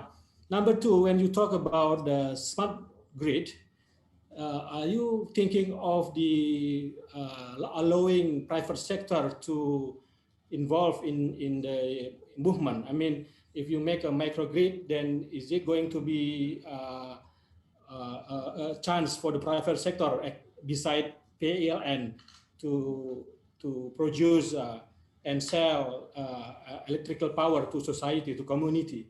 Is that really okay for you? That's maybe the two questions that I give it to you. Maybe you can answer for the audience. Thank you, Pak Priyono. Thank you. Thank you for your question. Maybe I mentioned that before, the renewable energy for the decentralization. It's depend on the in situ. If there is the in situ, they have the potential energy for hydro, so we develop the hydropower. But if there is no, and then this is the case in Indonesia, especially in the island, there is maybe no hydropower, so we can another renewable energy sources can be used. It's mean for wind. Of course, the PV, we know exactly that we have the 4.8 kilowatt hour per square meter. Then we can easily calculate what we need for the panel to fulfill the demand. Yeah. So there is, but beside that, we have to provide also the storage. The storage can be the battery, yeah, for the island. And maybe it's another kind of the storage can be done also. Yeah. And this is for the alternative. So if we look at the electricity of Indonesian electricity, so the lack of electricity in the rural area, in the remote area, so there is the alternative. So for second question is the smart grid. Yeah, of course, because the smart grid, if I mention, is there will be efficient and we will be flexible to can connect with another renewable energy sources. So the many energy sources, it can be managed by the smart grid. And the smart grid also can fit in to the grid if there is the grid, but it's not. Yeah, the smart grid is only for the the remote in the area in the site. So the micro smart grid or the mini smart grid, so not too big, but yeah, it can be developed by Indonesian manufacturer, with our experience in our setup in Karimun Jawa. It's all of the equipment is produced in Indonesia, except maybe the panel solar. Yeah, this is the many local components can be used in the remote area or remote area smart grid. That is in my answer. It's many opportunity for Indonesian local enterprise, small and medium enterprise to involve developing the smart grid from renewable energy. All right, thank you, Prof. Priyono. I see that you have the spirit to promote these renewable energy sources for UKM, small and medium We have company to involve. Yes. We have. All right, thank you. All right. There is a question from the participant. I think just read it to you because she's not listed in the panelists. I read to you. As you mentioned about the decentralization of renewable energy, to what extent the national government supports the renewable energy development in local area. So she's asking about the supporting from the government, and then how sustainable is the legal basis framework in guiding the possibility to have interlocal collaboration or even cooperation with local government in other countries. Or this is from Novita Rudiani from Universitas Pertamina. Please, Pak Priyono. Well, it is your question is about the law. So it's very hard for me because it's only for the technological aspect. But before I mentioned that there is many regulation from government, who conducted the promoting also the renewable energy. So please follow this this rule or maybe the permit but the important thing is, I think, is in the aspect of the financial and then maybe can support credit from banking and etc. So this is the important thing especially for the UKM and the renewable energy.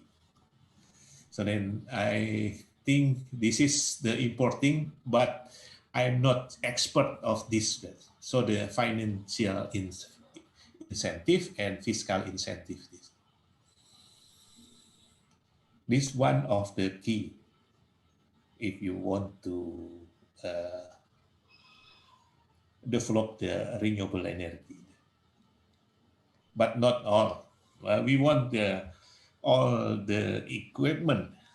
It is possible produced in Indonesia. All right. Okay. We are going to give one more question from the audience. If there is a question, you can make a direct question to this Zoom. Anyone who would like to raise any question before we finish the session? Okay, if not, then I think this is going to be the end of the presentation given by Professor Priyono Sutikno, and we would like to appreciate Pak Priyono by applauding for the excellent and interesting presentation. Maybe before finishing exactly, is there any concluding remark that you want to mention, Pak Priyono? Any conclusive remark? No, yeah, this is conclude. Yeah, I would like to promote the technology development trend at ITB, so that we develop or we research on the biofuel, jatropha, palm oil, kemirisunan, bioethanol, biogas, biomass, coal gasification, reformer or syngas to produce the methanol, and coal upgrading technology, binderless briquetting, biomass hydrothermal process, the making briquette from organic solid waste, and we also research on the organic ranking cycle to develop the power from low temperature. Nuclear power station study, wind, solar, wave, ocean energy also.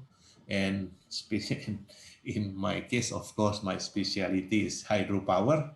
So reverse engineering of Francis turbine, water turbine, we can develop until 1 or 2 megawatt. We develop also axial turbine permanent magnet generator for very low head, and current turbine from water kinetic energy.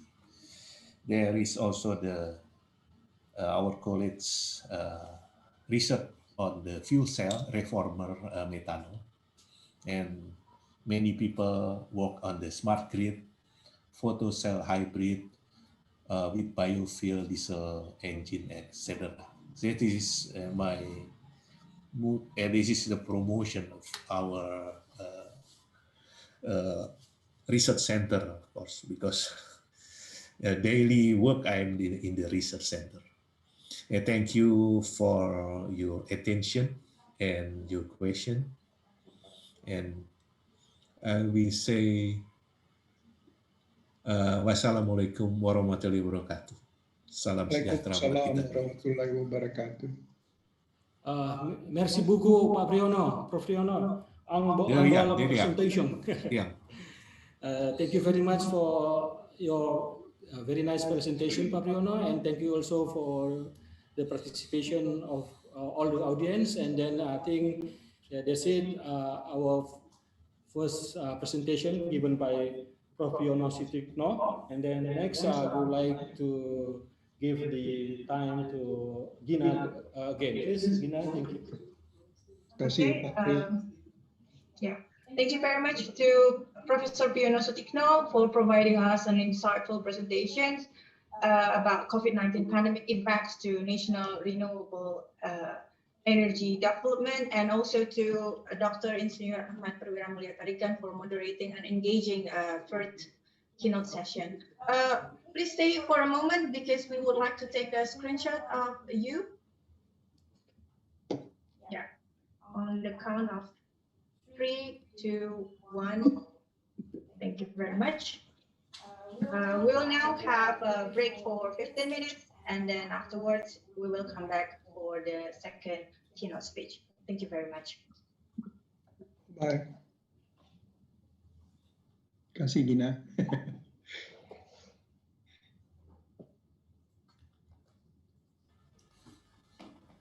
No, this is 15-minute break.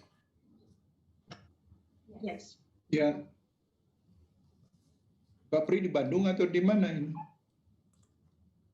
Saya di luar Bandung, Pak, di Kabupaten Bandung. Dekat Jatinangor. Saya ya dekat Jatinangor, karena saya harus mendekat ke Unpad, Pak. Ibu soalnya dosen Unpad. Terima kasih Pak Pria. Terima kasih Pak Boy. Ibu atau Nanti istri, besok Pak? ditunggu Pak Pri. press Istri, conference istri, bisa. istri saya.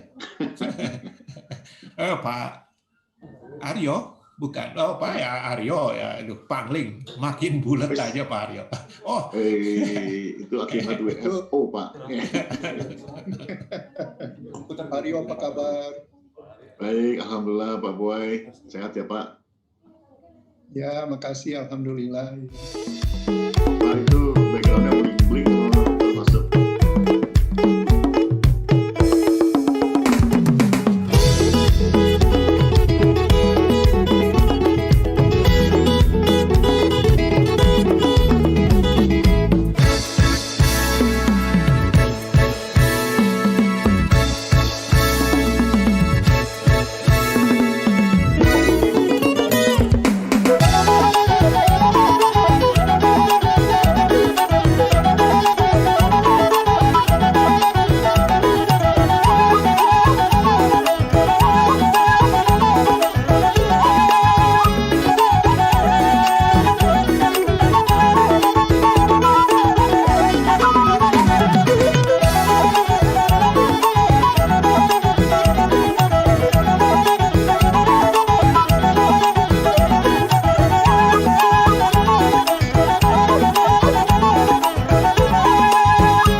Established in 1920 with the name Technische Hogeschool te Bandung, Institut Teknologi Bandung is the oldest technical university in Indonesia. The 3rd of July 2020 is marked as Institut Teknologi Bandung's 1-century existence. The establishment of this long-established institution is recorded in history as the founding of Indonesian technical higher education and the pioneer in the advancement of science and technology in Indonesia. Located in Bandung, West Java, Indonesia, precisely on Ganesha Street, number 10, ITB currently has 12 faculties, 29 undergraduate programs, 52 master's programs, 26 doctoral programs, and 2 professional programs.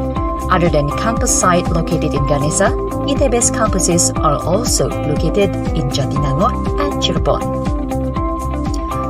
39 programs have been internationally accredited from accreditation boards around the world, namely from the United States of America, ASEAN, Germany, Japan, the United Kingdom, South Korea, and the number of accredited programs is expected to increase in the near future. ITB has been developing its cutting-edge research through the 102 research groups from 12 faculties and schools, 24 centers, 7 research centers, and 5 centers of excellence. To date, ITB has also established 104 startups, 315 intellectual property rights, and 137 innovations. In the spirit of In Harmonia Progressio, ITB alumni have worked and excelled in various fields and sectors. For instance, Insinyur Soekarno as the first President of the Republic of Indonesia, B.J. Habibie as the 3rd President, Iskandar Ali Shahbana as the father of the communication system in Indonesia. Institut Teknologi Bandung is an adaptive learning organization, providing ideas and experiences, critical and visionary thoughts, accompanied by attitudes that uphold academic freedom in scientific and cultural diversity. In our 100-year journey, ITB has played a significant role in solving local problems while improving its capacity to compete globally. We are keen on continuously improving the quality of education, research, and community services, fostering our role as a locally relevant and globally respected university.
Established in 1920 with the name Technische Hogeschool Bandung, Institut Teknologi Bandung is the oldest technical university in Indonesia. The 3rd of July 2020 is marked as Institut Teknologi Bandung's 1-century existence. The establishment of this long-established institution is recorded in history as the founding of Indonesian technical higher education and the pioneer in the advancement of science and technology in Indonesia. Located in Bandung, West Java, Indonesia, precisely on Ganesha Street number 10, ITB currently has 12 faculties, 29 undergraduate programs, 52 master's programs, 26 doctoral programs, and 2 professional programs. Other than the campus site located in Ganesha, ITB's campuses are also located in Jatinangor and Cirebon.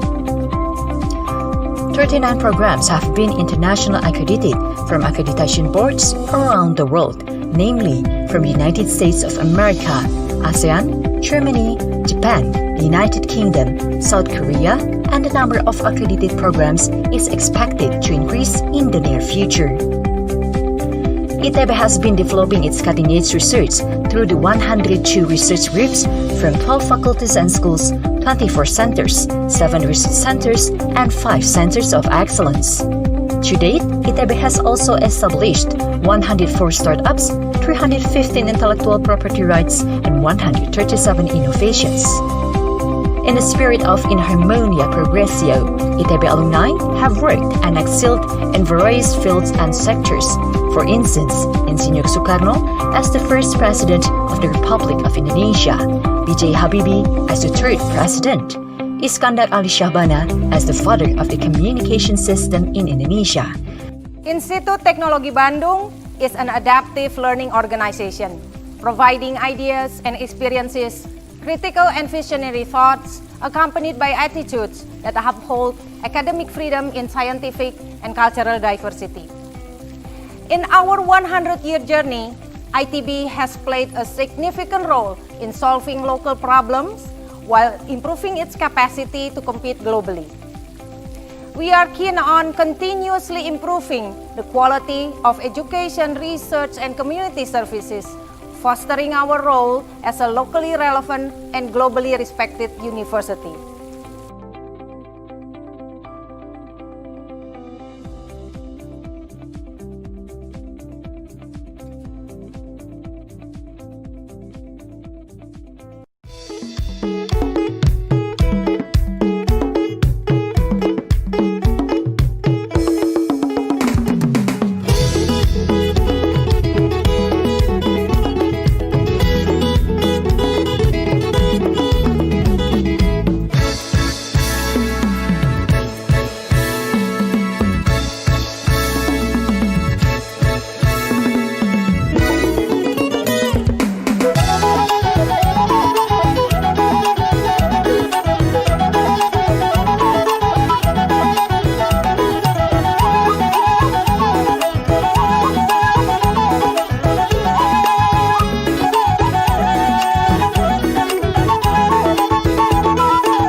bisa pasang baru, atau ada gangguan listrik, bisa hubungi kontak center PLN 123. Bisa lewat telepon, email, dan Facebook juga bisa nih. Yang paling seru lewat Twitter. Kalau gitu, Mama bisa ngumpul arisan lebih lama lagi dong. Urusan ke PLN bisa kapan aja kan? Kontak center PLN 123. Kemudahan akses layanan listrik PLN. Kapan saja, di mana saja.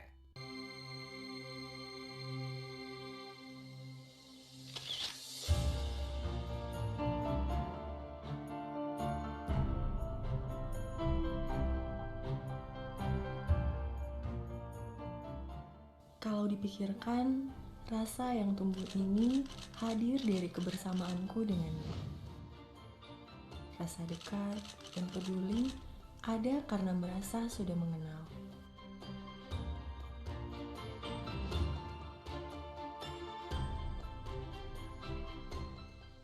Mengenalnya yang baik,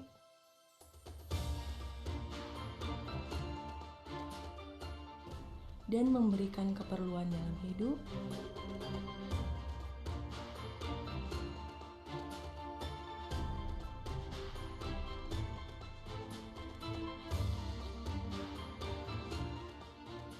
memberikanku segala keindahan. Bahkan mengenalnya yang sedih dan didera-derasnya perubahan bumi.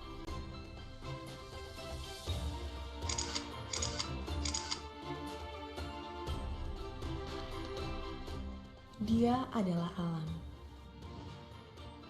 Aku menaruh kepercayaan kepadanya ketika berada di wilayahnya.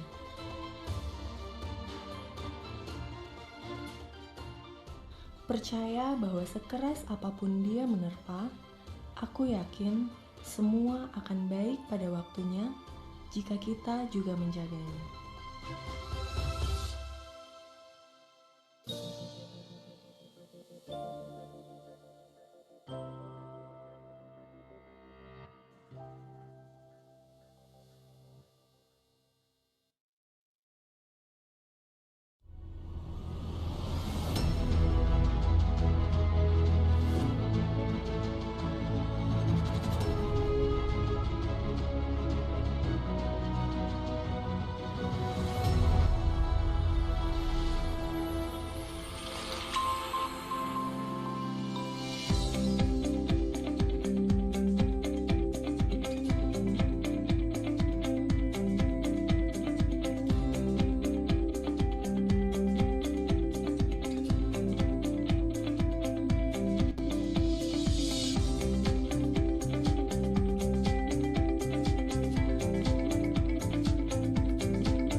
Anak baru, sini.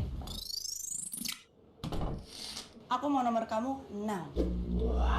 Maksud saya nomor rekening. Memang kamu nggak mau gajian? Belum punya. Bikin dong now. Zaman now, buka tabungan, tinggal scan aja. Terus, ikuti langkah-langkah gampangnya. Gak pakai download app, jadi gak boros kuota, apalagi memori. Nomor HP kamu? Butuh buka tabungan now. Saatnya mandiri.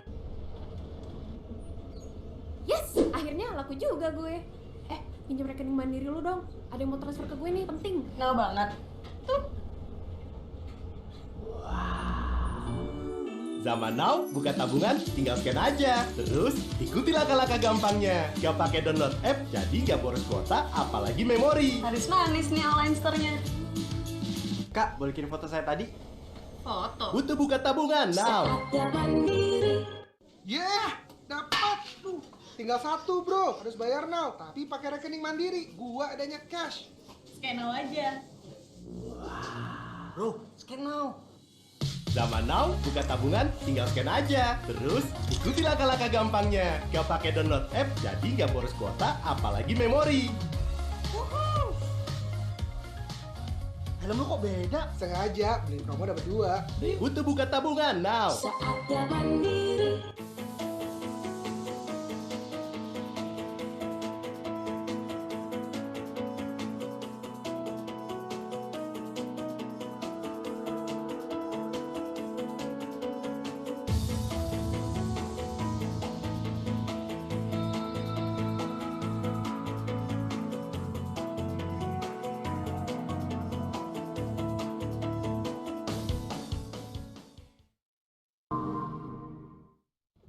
Daripada handphone kamu hanya diam tergeletak, kamu sudah coba belum menelpon teman lama dan menanyakan kabarnya? Halo Jaya, lagi pusing soal toko. Pernah nggak bantu posting dagangan baru teman kamu? Pernah coba belanja untuk mereka yang penting buat kamu? Semoga Hari Merdeka di tahun yang sulit ini bukan hanya jadi slogan semata, tapi jadi titik pengingat untuk saling membantu apa yang kita bisa untuk sesama. Kami akan selalu ada bersama kamu dan handphonemu. Sedikit di sini, sedikit di sana, sebagai satu bangsa, satu Indonesia. Pagi, masker.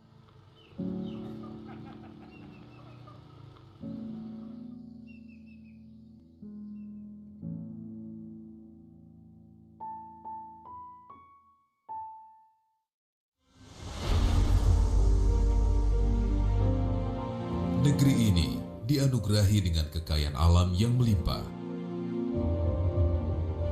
Lautan luas merajut ribuan gugusan pulau, membentuk untayan jamrut khatulistiwa.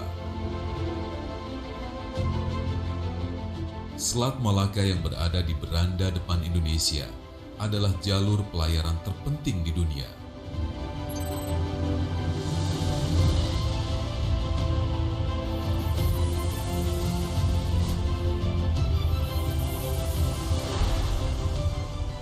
Pelindo 1 hadir sebagai perusahaan pelabuhan utama di Selat Malaka yang merupakan perairan tersibuk di dunia dan menjadi titik penting perdagangan global.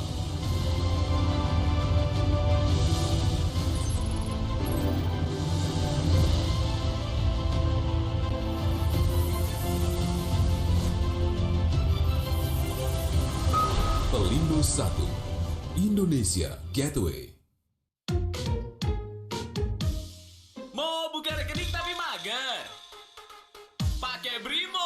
Buka rekening langsung dari HP. Login keseruanmu, download Brimo sekarang. Mau gampang login? Pakai Brimo, bisa fingerprint dan Face ID. Login keseruanmu, download Brimo sekarang. Gak bawa kartu ATM?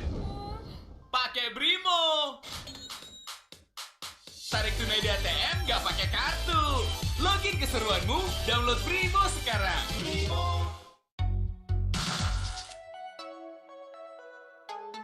Ribet nginget nomor rekening? Pakai Brimo. Rekening bisa pakai nama alias. Login keseruanmu, download Brimo sekarang. Kami selalu ada. Satukan perbedaan dalam semangat kebangsaan.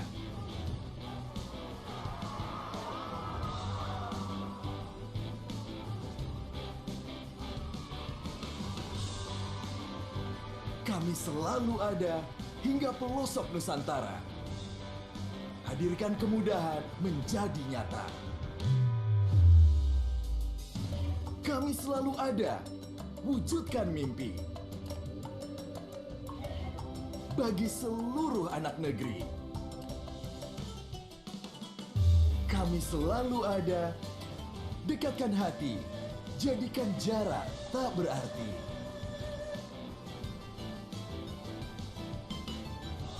Karena kami selalu ada untuk Indonesia. Terus berinovasi, memberikan kenyamanan dalam setiap perjalanan.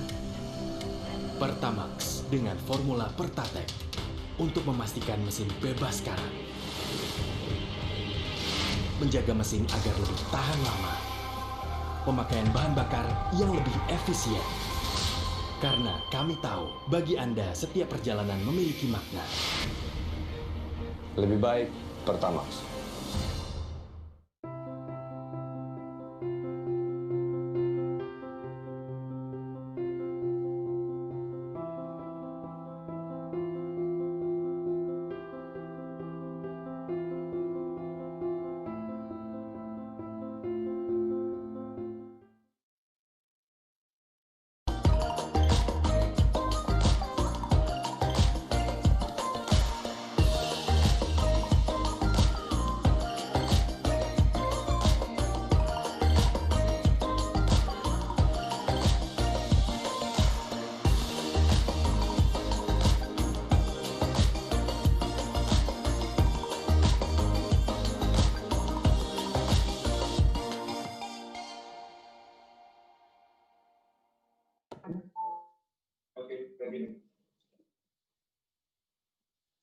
Good morning and welcome back to Medan International Conference on Energy and Sustainability, MICES 2020. This conference is hosted by ITB Alumni Associations in North Sumatra in collaboration with Institut Teknologi Bandung and Universitas Sumatera Utara from Indonesia.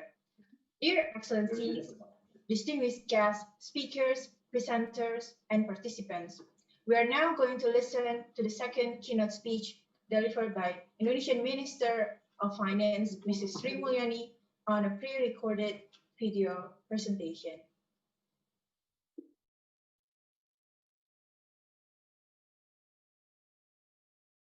Bismillahirrahmanirrahim. Assalamualaikum warahmatullahi wabarakatuh. Om Swastiastu, Namo Buddhaya, Salam Kebajikan. Very good morning to all of you. First of all, I would like to congratulate Institut Teknologi Bandung, one of the oldest university or institute in Indonesia, for celebrating 100 years after the establishment. 1 century is a very important milestone. ITB is a very important of producing a lot of thinkers, leaders, or even founding fathers of Indonesia. I would like to thank ITB for inviting me to speak in this conference on energy and sustainability, a very important topic which is going to create the future of the world in that very important path. This topic is also very timely, even though we are all occupied from this pandemic COVID-19, the pandemic who changed dramatically the life and livelihood of the people all over the world. In this very challenging time, in which COVID-19 has not yet been managed and overcome, we need to be very vigilant and also creating a collaboration across country in order for us to be able to overcome this very, very brutal pandemic, COVID-19. Indonesia is also one of the countries who still continue fighting against this COVID-19. We use all our effort, not only the physical side, but most importantly, the participation of the people in order for us to be able to continue preventing the spread of this COVID-19. Please apply the health protocol for all of you, for your family, and for your colleague, in order for us to be able to continue contain the spreading of COVID-19. If we are talking about energy and sustainability, this is one of the most important topic, despite the fact that COVID-19 creating a very challenging environment. We all recall that during the announcement of pandemic by the WHO, the market reaction was very, very volatile. One of the commodity which is affected very much or fundamentally by this COVID is oil and gas. Even we're witnessing one or couple of days in which the oil price declined sharply and speedy, in which the price level that we will never seen before. That is the price which is close to zero or even negative in a couple of days. This is a very fundamental change. We need to think about how we are going to recover the economy, which is disrupted significantly because of this COVID-19. The design of the recovery of the economy should take into account the importance of the energy and sustainability. When we discuss about sustainability, and especially also related to the climate change, there is no trade-off between addressing the issue of pandemic and the issue of sustainability. Indonesia is continue formulating and responding to this very significant economic challenge due to this pandemic COVID-19. The policy formulation by the government, which we call it the National Economic Recovery Program, consists of not only the health program, but also those who can protect the society to the social protection.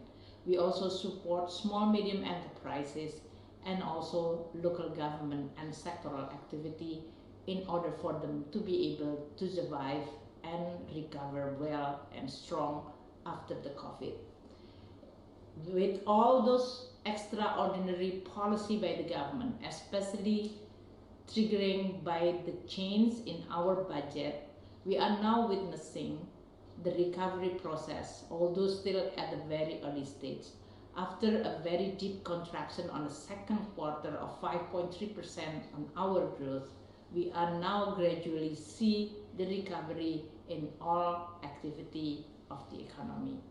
We do hope that this recovery is going to continue and the government will do all the necessary policy and action in order for us to be able to recover our economy and to improve again the welfare of the people. Facing with this extraordinary situation, the government is not losing our focus and sight. Certainly, COVID-19 is very critical.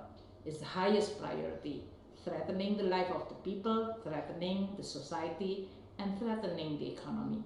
So all effort and policy in order to address the COVID-19 is not also at the same time shifting our focus on building the right foundation for Indonesia economy in the future. One of the most important foundation for the Indonesian economy is energy, and how we can design the recovery and Indonesia economy in a more sustainable way. Indonesia has been blessed with abundant mineral and fuel resources. Unfortunately, until now, we are overly dependent only to a few which is non-renewable, like oil, gas, and coal.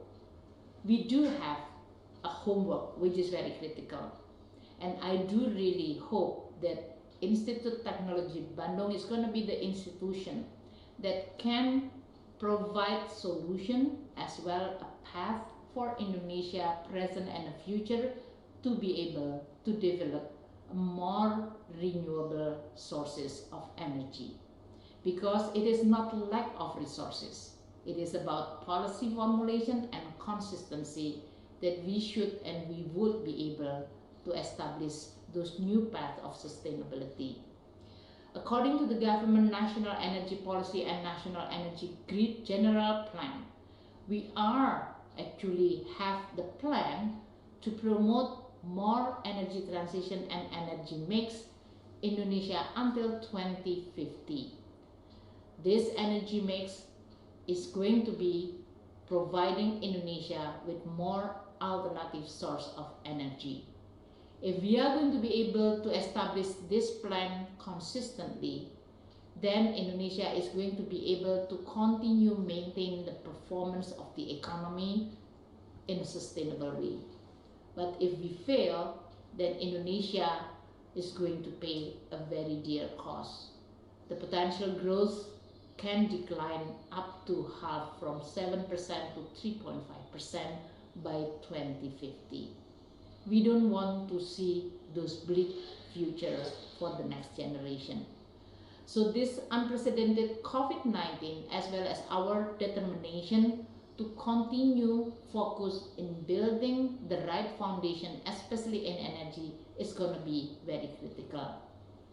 We have to promote more on a sustainable development with developing more green economy.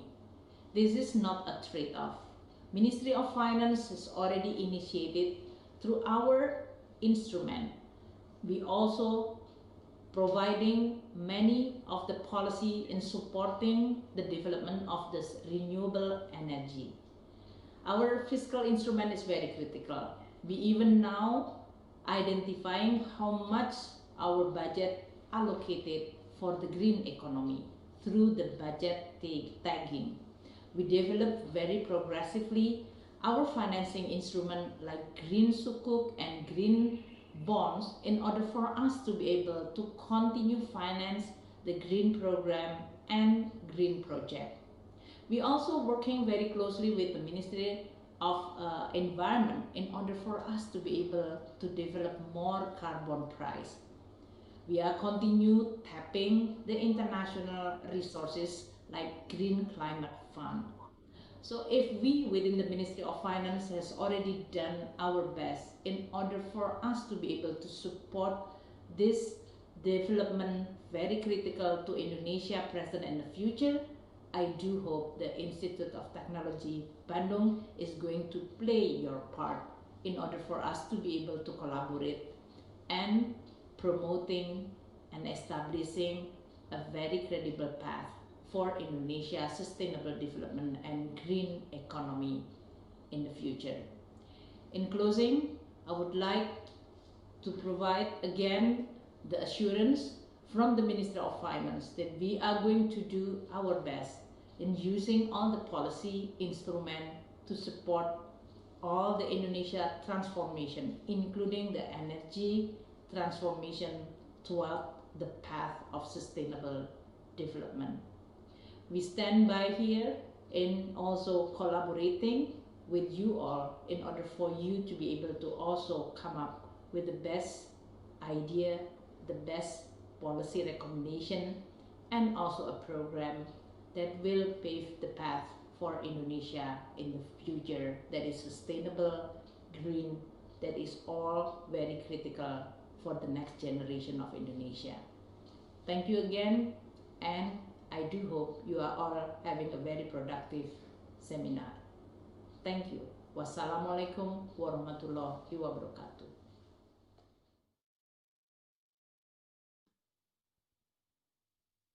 Waalaikumsalam warahmatullahi wabarakatuh. Thank you very much for Mrs. Sri Mulyani as our Indonesian Minister of Finance for providing us the second keynote speech. Right now, Excellencies, distinguished guests, speakers, participants, and presenters, we will have another short break for 5 minutes as we are waiting for our third keynote speaker, Professor Nizam, because he isn't here yet.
keajaiban alam menakjubkan di Pulau Sumatera, rumah bagi suku Batak, telah menjadi perhatian nasional sebagai kawasan prioritas. Salah satu kaldera terbesar di dunia kini telah terdaftar sebagai UNESCO Global Geopark dan menjadikan Toba destinasi berkelas dunia. Indahnya alam danau nan mempesona, budaya yang indah, kreasi yang menakjubkan, masyarakat yang ramah, menjadi dasar pemikiran kami dalam mengembangkan Danau Toba. Destinasi wisata bagi masyarakat lokal dan mancanegara. Kemudahan akses menuju Toba kini telah dan sedang diwujudkan, baik melalui jalur darat maupun jalur udara. Dengan prinsip memajukan tanah leluhur oleh dan bagi seluruh masyarakat menjadi dasar 6 titik pengembangan di Danau Toba ke dalam Integrated Tourism Master Plan. Konsentrasi pengembangan Parapat di area semenanjung Kota Parapat dilakukan untuk meningkatkan performa kawasan sebagai generator aktivitas area. Dengan tata ruang yang lebih menghormati alam dan lingkungan, serta tata transportasi yang lebih baik. Sebagai gerbang wisata Danau Toba yang akan hadir dengan fasilitas berskala internasional. Parapat dengan sejarah nasional di alam inspiratif, gerbang Danau Toba dengan kegiatan MICE dan rekreasi sebagai penggerak aktivitas. Simanindo sebagai area yang khas akan budaya Toba. Hadir sejak zaman Kerajaan Batak, akan hadir dengan peningkatan dan perlindungan performa Huta Batak.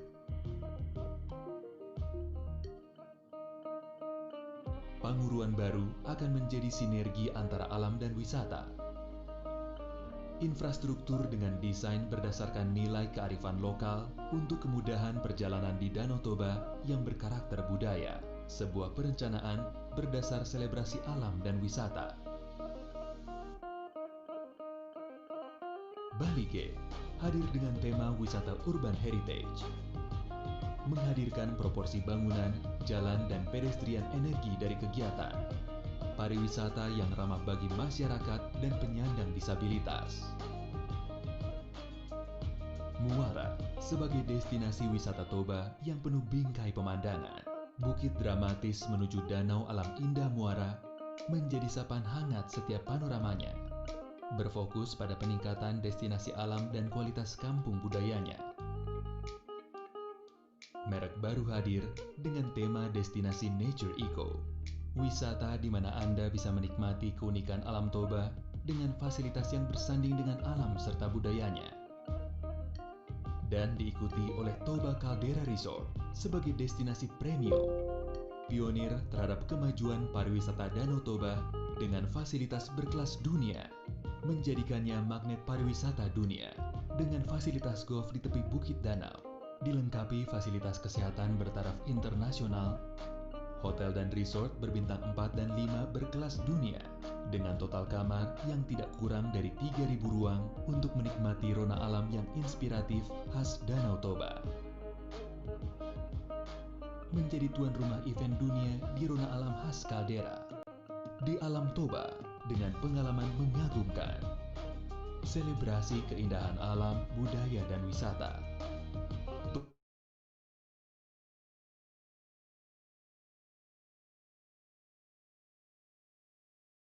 Warisan budaya di alam surga kaldera dunia di tanah suku Batak.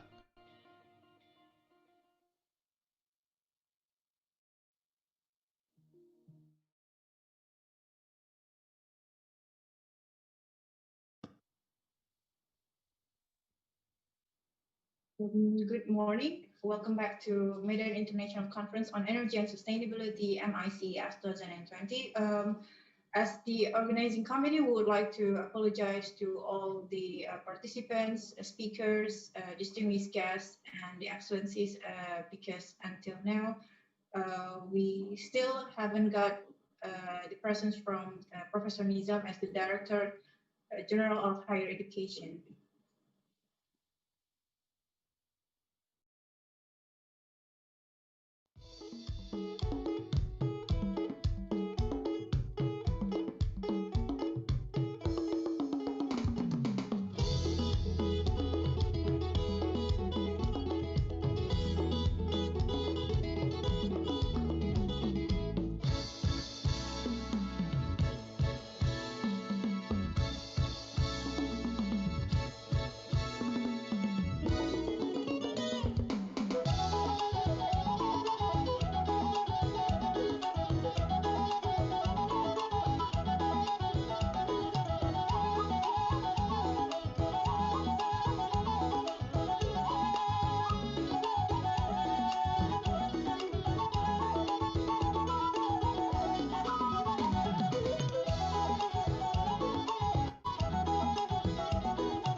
morning and welcome back to Medan International Conference on Energy and Sustainability, MICS 2020. Thank you for all the participants, speakers, presenters, and all the distinguished guests and excellencies for waiting patiently.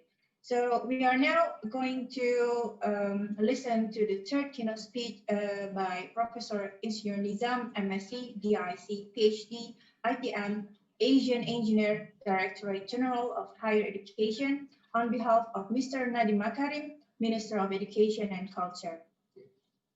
This session will be moderated by Mrs. Amanda Sembiring, PhD, the Associate Professor, Faculty of Civil and Environmental Engineering, Institut Teknologi Bandung. As a brief information, Mrs. Amanda Sembiring, PhD, completed her bachelor degree in environmental engineering from Institut Teknologi Bandung in 1993, then completed her master degree in ITB in 2001, and also the University of Melbourne, Parkdale in 2003, and then finally completed her PhD in Asian Institute of Technology, Thailand in 2010.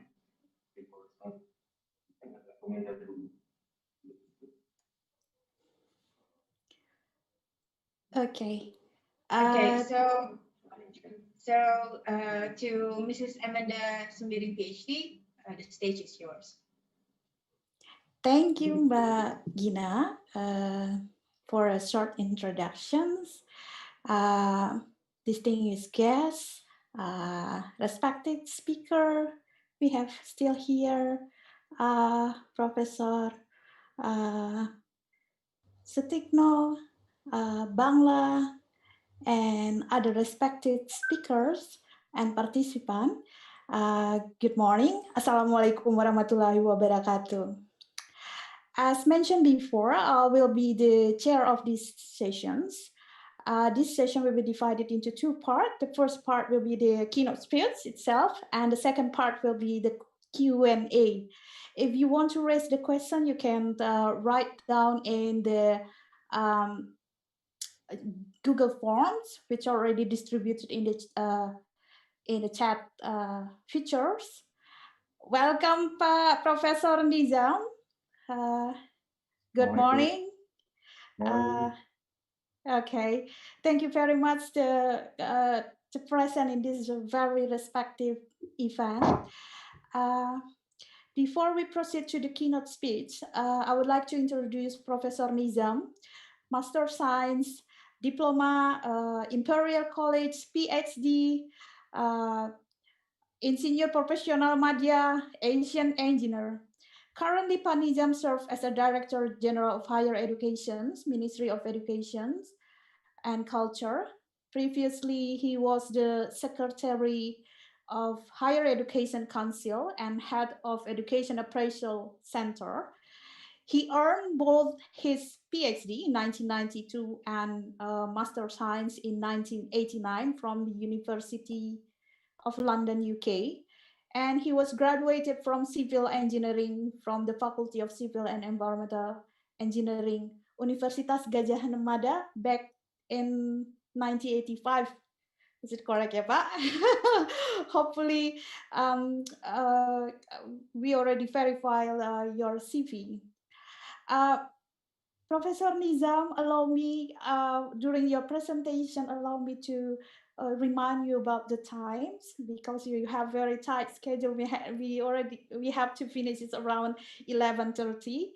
So without further ado, on behalf of the Ministry of Education and Culture, Professor Nizam, the floor is yours. Thank you very much for the introductions. Assalamualaikum warahmatullahi wabarakatuh. Good morning to all of you. It's been an honor and for me to join this conference, the international conference on MICE. Please allow me to share screen. I would like to share with you some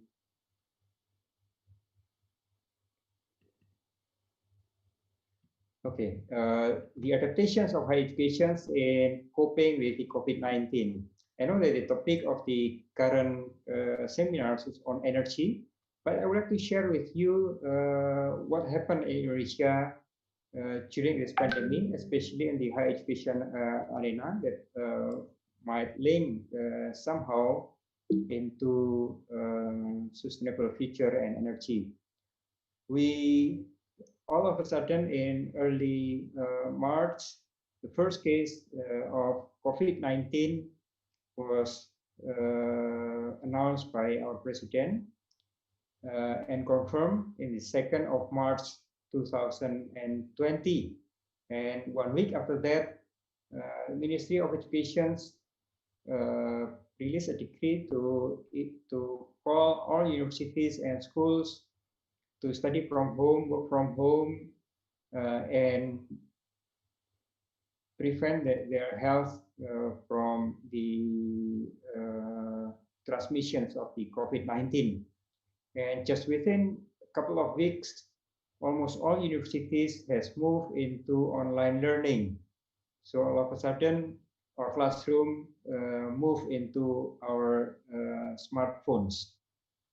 At the same time, we also mobilize our Faculty of Medicine, Faculty of Health, and our academic hospitals in Indonesia. All of the medical faculties and academic hospitals mobilize into COVID-19 tests and also to take care of COVID-19 patients.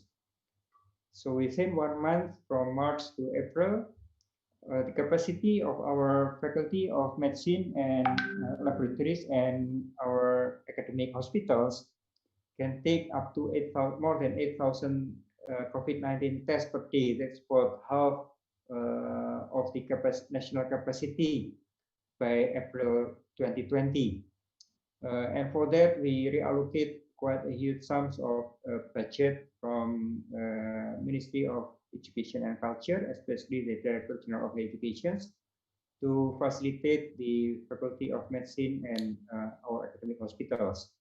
We also prepare 18,000 beds in our training centers to be used as a place for self-isolations.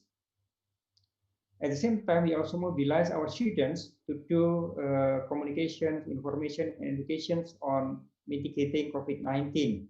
And within 3 days, more than 50,000 students sign up for these voluntary activities. They still do the same good works up till now. We also mobilize our campus to do atau ada gangguan listrik, bisa bagi kontak center PLN 123. Medical equipment, email dan Facebook juga bisa nih. Yang paling seru lewat Twitter. Mama bisa buka di sana drama lagi dong. Urusan ke PLN bisa kapan aja kan? Kontak center PLN 123. Kemudahan akses layanan listrik PLN. Kapan saja, di mana saja. So we allocate about 1 trillion rupiah to support for students in need because of their parents perhaps being laid off due to this pandemic. And this covers more than 400,000 students. We provide them with the tuition fee to their universities. And we also, during this current term, we provide free internet access to all our students in the higher education for 8 million students and lecturers, as well as more than 60 million students in the kindergarten to high schools, to enable them to keep learning, to keep studying during this pandemic. So we do not want to miss the school, not want to miss the education due to this pandemic. And quite a huge sums goes into that effort, more than 7 trillion rupiah. The 3 Dharma Perguruan Tinggi as the 3 missions of higher education also being tested during the pandemic. In the educations, we shift the education from physical interactions into online learning. But at the same time, we also promote the collaborations between universities. Students can take lecture not only from their own campus, but also can take from other universities, as well as from other study programs to enrich their knowledge. And secondly, on research, many of our professors, lecturers, and students conducted quite a good research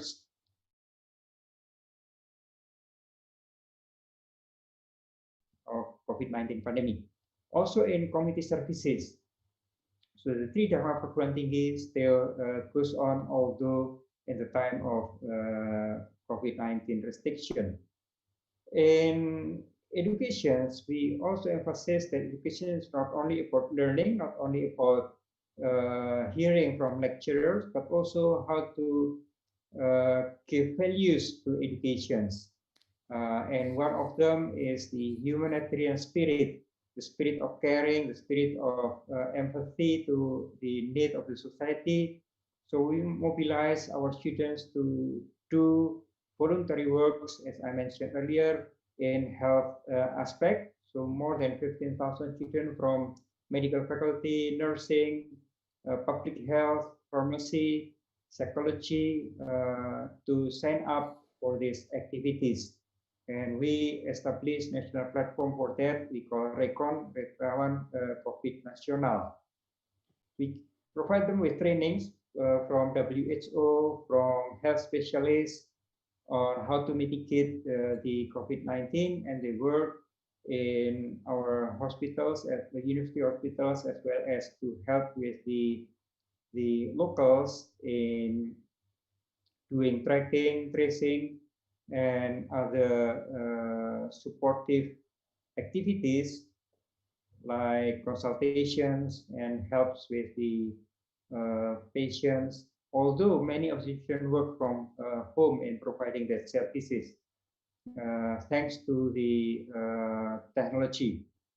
And also we mobilize our students to conduct what we call Kampus Mengajar, or university teaching. So university teach students from elementary schools, which is face the big challenge of moving into online learning, is to develop the cultures of new norms, the new normals during the pandemic, to promote the use of masks, distancing, and many of healthy habits. Pertukaran mahasiswa Nusantara, the student exchange between campuses that we used to do student exchange across provinces, across universities during this pandemic. This has to move also into online. So exchange of students through online exchange is now ongoing. Students can take courses not from their own campus, but from other campuses, in order for them to give more experience, as well as to make a network of students from many campuses. They can conduct joint project, for instance, with their friends from different campuses. Also in research, quite a number of research is conducted by lecturers, staff, professors, and students, developing many things from simple face shields into masks and also medical equipments. Quite many medical equipments and APD, or medical protective clothing, are developed by our students as part of their community services. So with the spirit of Kampus Merdeka, these activities is mushrooming during this past 5 months. And many research resulted in quite novel and innovative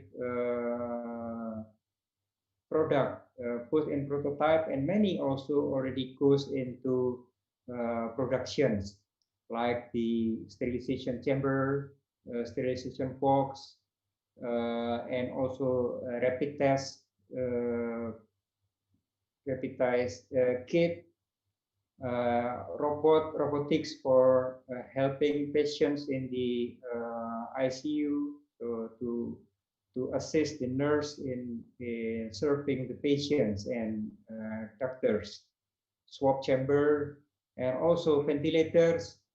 More than 10 prototypes of ventilators, from simple ventilators for IC, for ambulance, to the complex ventilator for ICU, coping with patients under intensive medical care.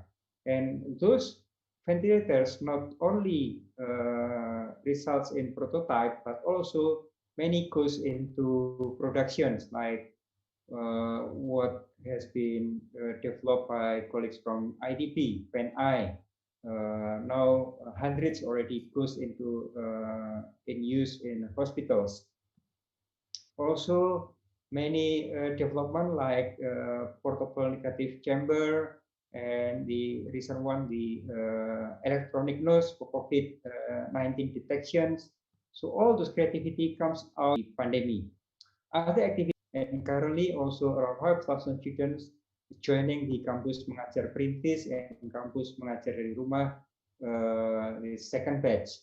If this is successful, then we plan for the next term, the next year, to triple or even make it 10 times more students to help teachers in developing literacy and numeracy of our kids.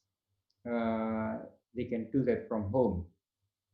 And also with the mitigation of pandemic, the change of culture, we also collaborate with the BNPB to send 3,000 students in 15 districts, the most heavily impacted by COVID-19, to promote the new habit.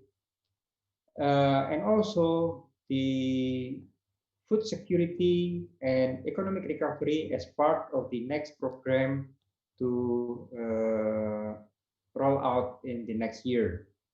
What we learn from this, what lessons we learned from this pandemic is that we see a very rapid adaptation from our universities, both in educations, moving from physical teaching into online teaching and learning. And also we see that the productivity of our university is not declining. Even our professors and lecturers at our university during this pandemic. And also many books has been published, especially on taking the best practices coming out from this pandemic. At least 5 international collaborations take place during this pandemic. Many research collaborations, as well as sharing knowledge through webinars, international seminars, mushrooming. Every day, more than 3 webinars I attended, international and national seminars are held by universities. And this is very encouraging given the situations of pandemic.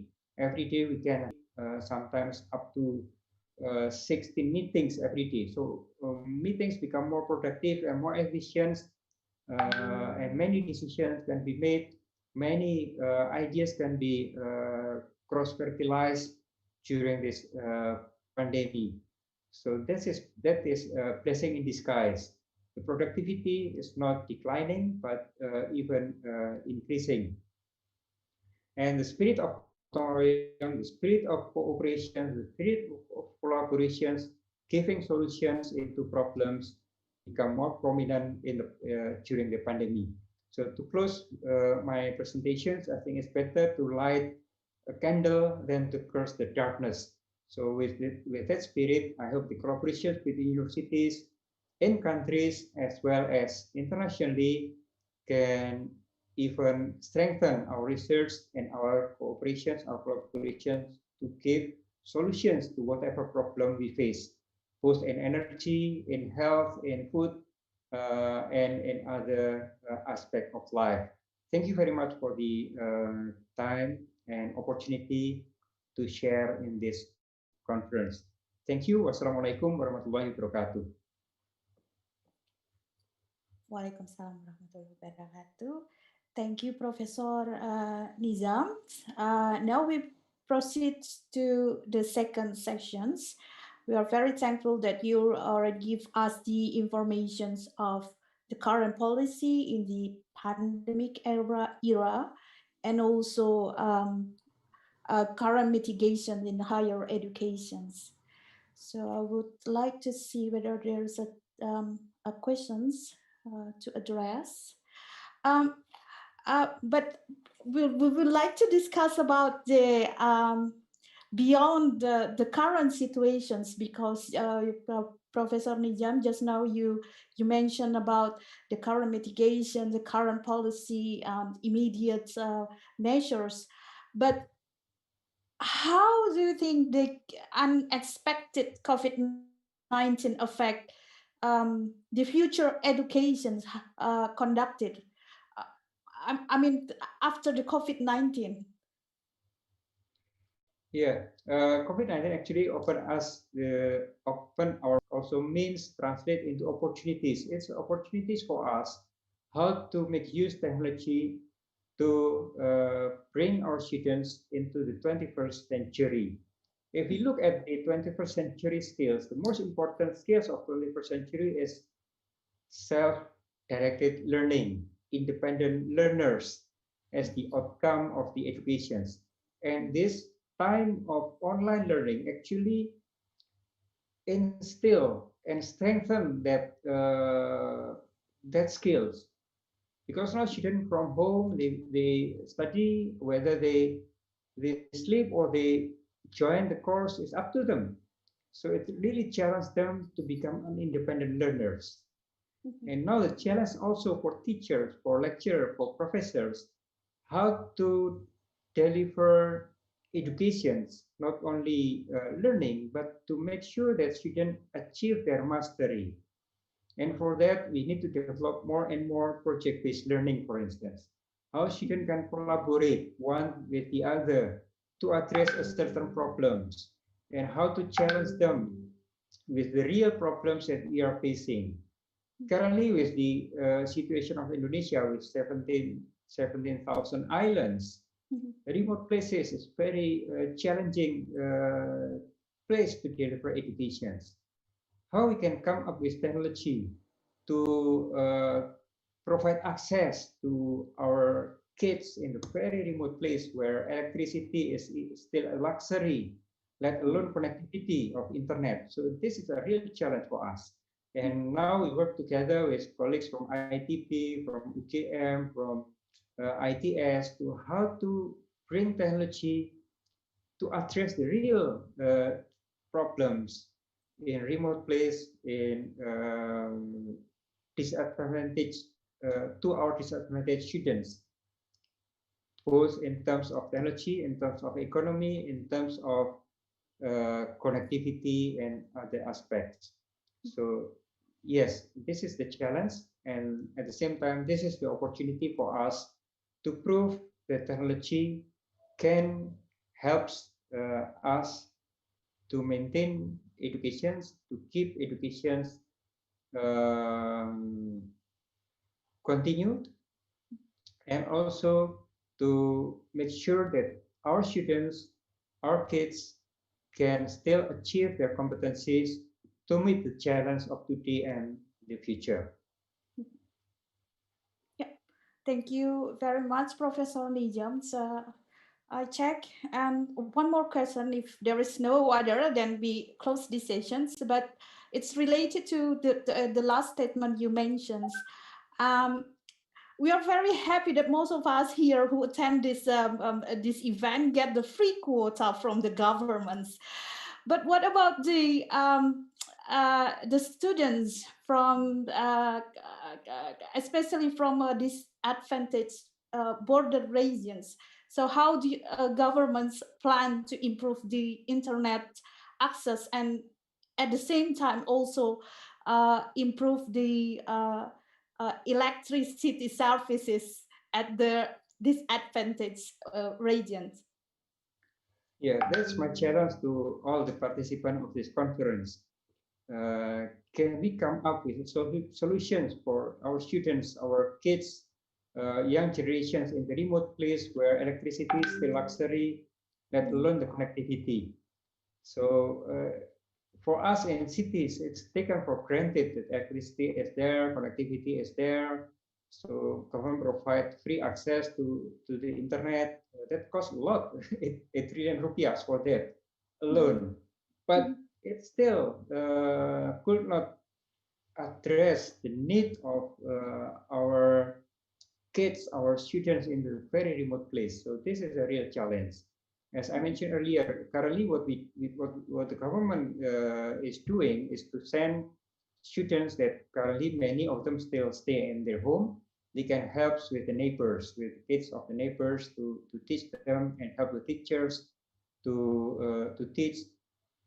But in addition to that, the government also provide teaching through televisions, because we know the coverage of televisions, of national television, actually more than 99% of the population already covered by televisions. So this helps somehow. But again, we challenge the universities how we can deliver educations to remote places where electricity is still a luxury and connectivity, internet connectivity is still a dream to many of the.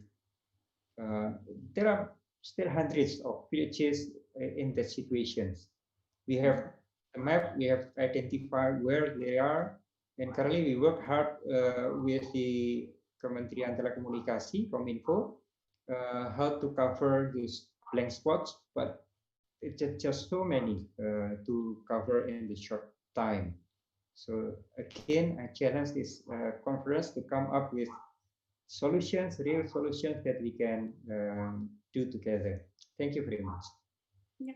Thank you, Professor Nizam, that we have a big hope for this conference. Probably there's an innovative way that we will find by the end of these conference sessions. I don't see any questions in the chat or in the Google form.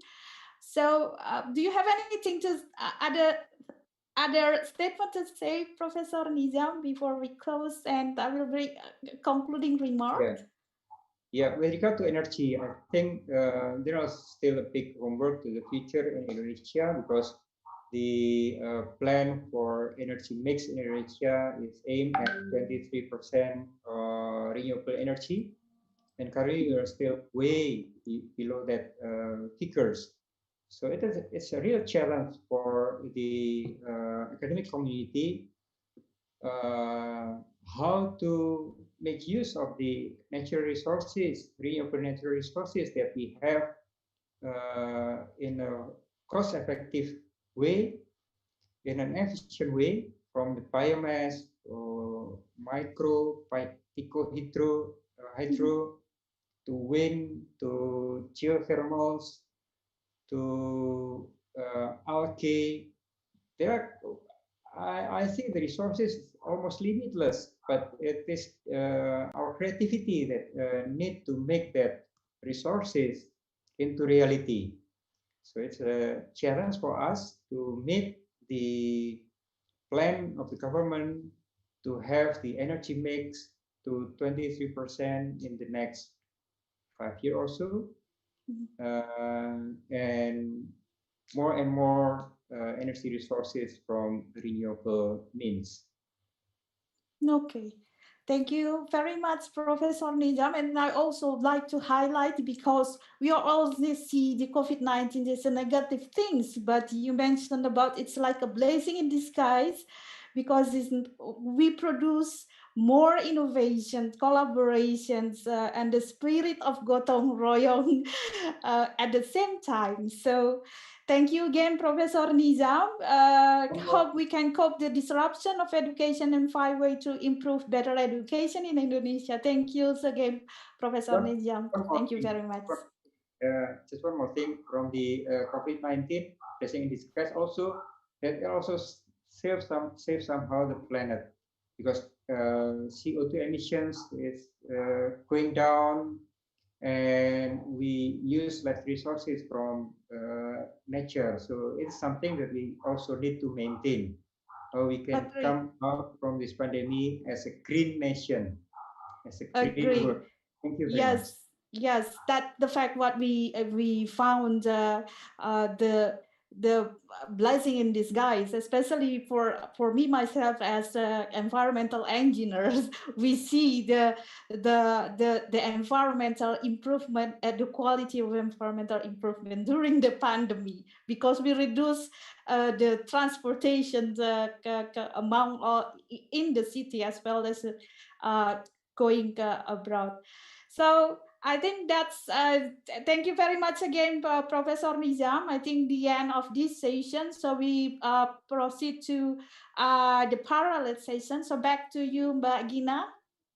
Okay, thank you very much for Professor Nizam. Terima kasih, Prof. Nizam. Terima kasih. Mohon izin dulu pamit. Yeah. For providing us an insightful presentation and also very informative, engaging session, moderated by Mrs. Amanda Sembiran, PhD. So now. Makasih, Amanda. Yeah. So, dear Excellencies, distinguished guests, speakers, presenters, and participants, now is the time for us to listen to the keynote lectures delivered respectively by Professor Semida Silveira from KTH Royal Institute of Technology, Sweden, with the title Potential Bioenergy as Alternative Energy in Indonesia After COVID-19 Pandemic. So allow me to introduce that this keynote lecture will be moderated by Mr. Saharman Ghea, PhD, as the third Vice Dean of Faculty of Mathematics and Natural Sciences, Universitas Sumatera Utara. As an introduction, Mr. Saharman Ghea, PhD, completed his bachelor and master degree, majoring in chemistry in 1997 and 2000 consecutively, then completed his doctoral degree in London in 2011. So hereby, I would call upon Mr. Saharman Ghea, PhD, to take over the floor. Yeah, thank you so much for this time. Yeah, our honorable guest speakers, all the committees, all the participants, ladies and gentlemen. Assalamualaikum warahmatullahi wabarakatuh. Good morning, nearly afternoon, yeah, and hopefully everyone will be happy at this time.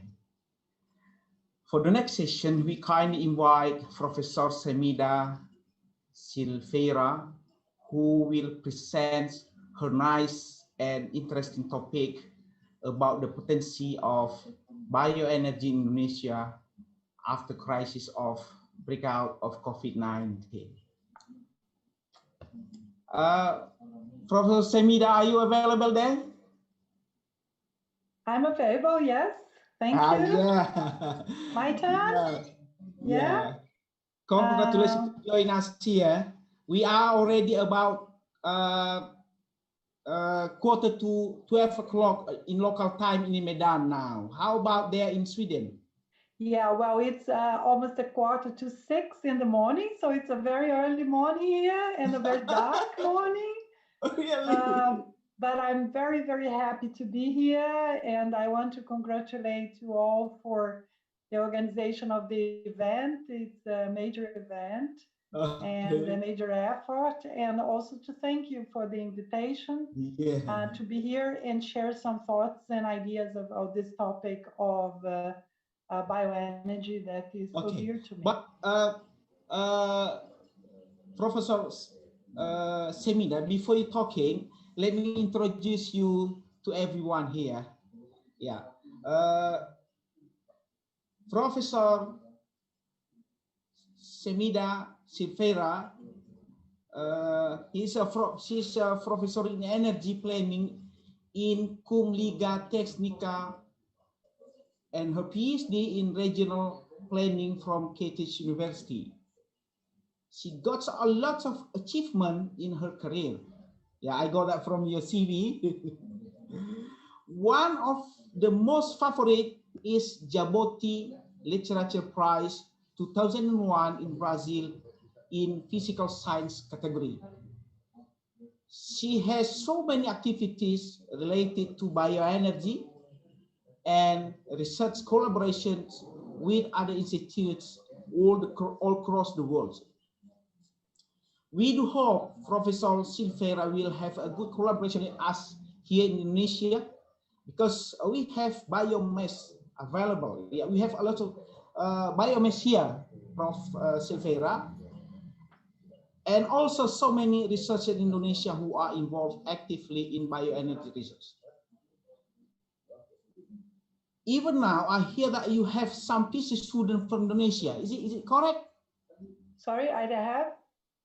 Now you have some student, PhD student in your group from Indonesia. Yeah, she defended recently, yes. Oh, okay. I'm so happy to hear that from you. And if you are still available, I'm gonna send some of my students to you as well, under your supervision. Maybe it works. Or maybe I come to Indonesia. Maybe I come to Indonesia at some point. We are waiting for you here. Thank you. Yeah.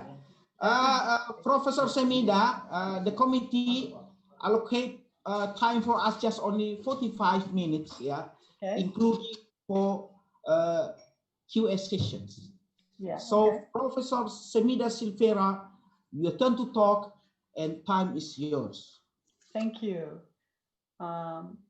So I will start by sharing my screen, but I'm not sure. Here, yes.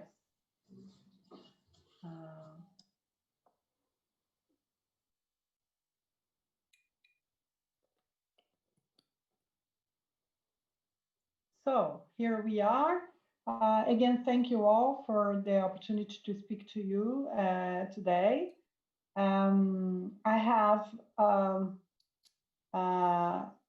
worked many years with bioenergy and sustainability in particular with many countries in the world, also with Indonesia. As Mr. Sarman said, I just finished supervising a student from Indonesia. And today what I would like to do is to actually share some thoughts with you, some reflections that I have about this work I've done in bioenergy, achievements in different places, but also saying a few words about Indonesia specifically.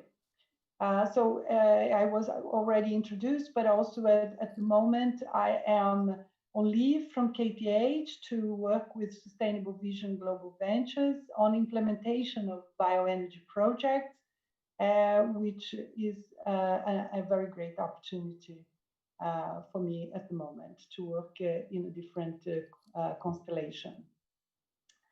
The bioenergy potential, as we know, is recognized, and we see that people really understand that potential. So also in Indonesia, and I see with policies that are in place. But as I try to illustrate with this picture, the complexity of bioenergy is actually that you have so many actors involved at so many different stages. And this has proven to be one of the most important challenges when it comes to realizing the potential of bioenergy. You get, for example, just to illustrate on the project finance, you go to the bank to finance a plant or a wind mill. It's easier to do the project finance. You go to the bank to finance a power plant driven by biomass. It's much more complicated because you have so many people involved. You have the people who will deliver the biomass. There is an uncertainty there. You have the plant itself. You have the delivery. So there are many more involved. And this is a problem. Another issue is given that you have to have so many pieces involved, so where do you start? So one of the challenges is also to find the entry point for that. But before I move on bioenergy specifically, I'd like to talk a little bit about how, when looking for these entry points, we think of catalyzing a transformational agenda for sustainability. So one of the things we need to do is to go from the linear to the circular approach. So in the linear approach, you have some, let's say you have land, you plant some crop, and then maybe your focus is to produce food. Well, but by the way, you have lots of residues that is biomass that you can use for energy generation, or you can also use for producing fertilizers to bring back the nutrients to your soils. So we need to close these loops. Another thing is that we cannot do this alone. And the previous picture illustrated that too, that you cannot solve the issue of bioenergy if you have a very sectoral approach. You need to actually get the people from forest to talk to the people from energy. And they usually have a different language, a different way of working, and the policies are different. So this turns out also to be a challenge. And we need a narrative of change to actually get the stakeholders mobilized around a common goal to realize the bioenergy potential and to see the actual opportunities, to develop the business models and the solutions that you can then scale up. And also on the policy side, we have very much focused on sectoral policies very often, and we may need to think in a broader term. And all this is very challenging. So I'm going to say a few words more about each of these. So on the linear production and consumption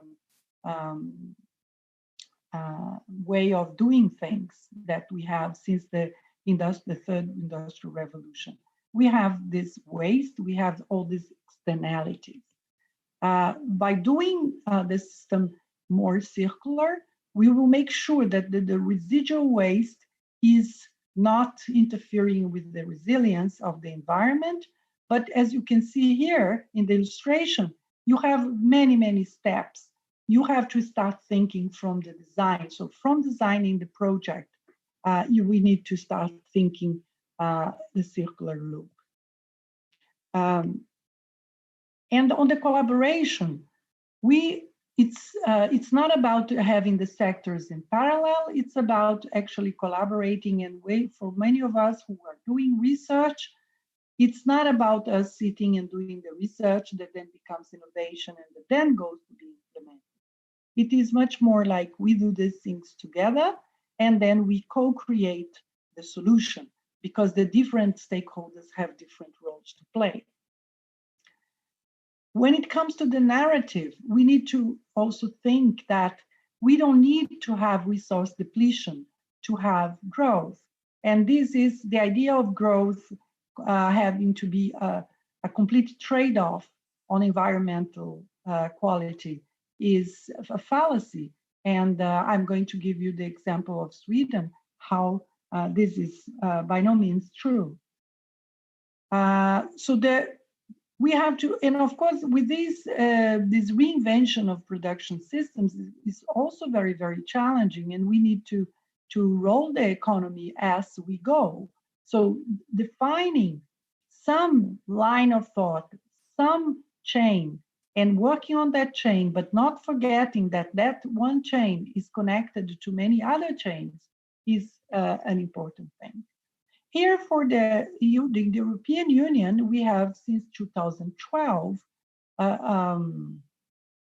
going now for the example, within the circular economy, the bioeconomy is an excellent example of circularity. And in the European Union, we have since 2012 policy, especially strategy, to develop the bioeconomy.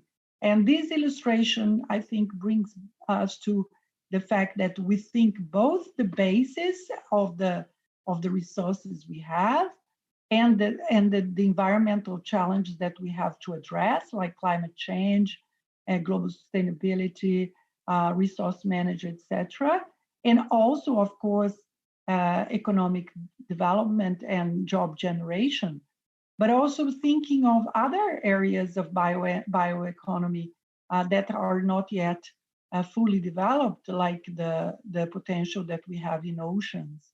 And in this case, for example, also Indonesia has perhaps not the first thing we think about when it comes to bioenergy potential or bioeconomy in Indonesia, but actually definitely one area that can be very much developed because you have such a large ocean around you, around all the islands of the country.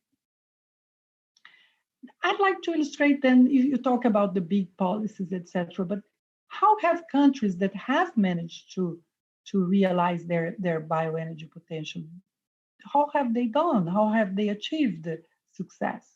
And Sweden has today about one fourth of the energy used in Sweden is actually coming from biomass. It's bioenergy.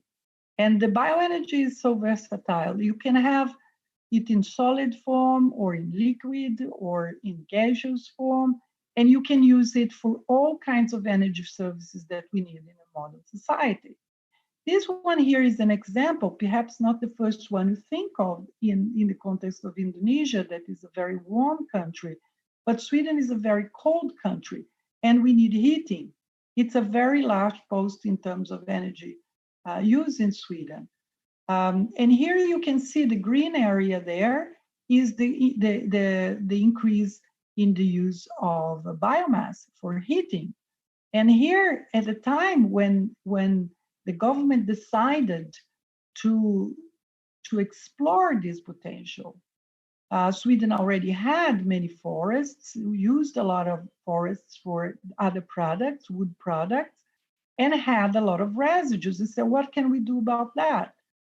At the same time, Sweden had a lot of nuclear power for electricity, so biomass had difficulties competing with other sources like hydro and nuclear power for electricity production.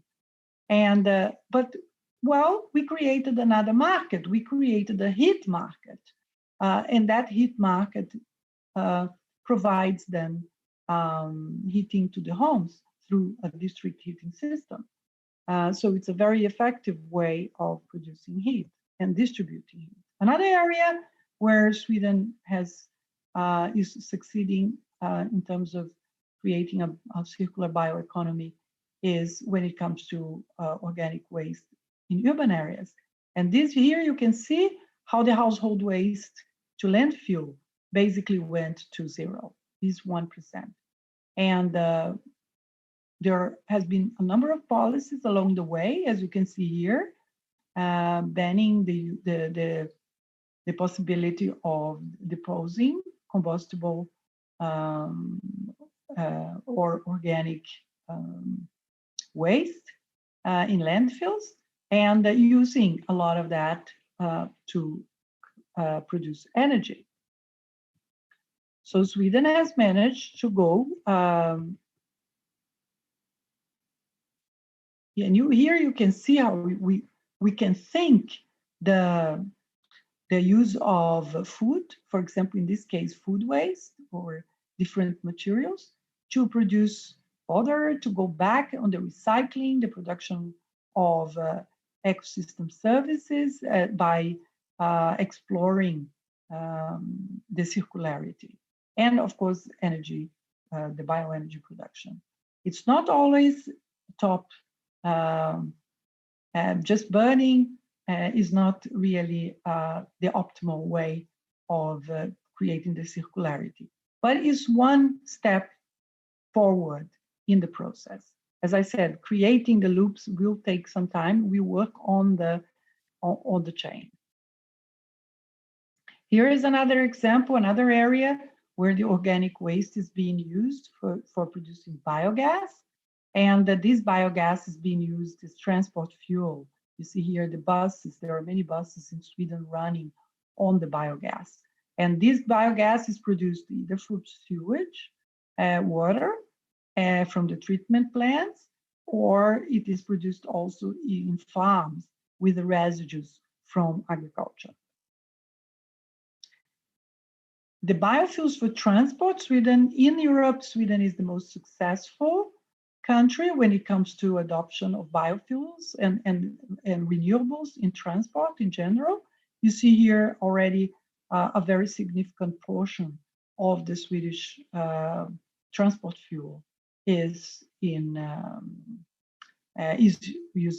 biomass. So either biogas or ethanol or biodiesel.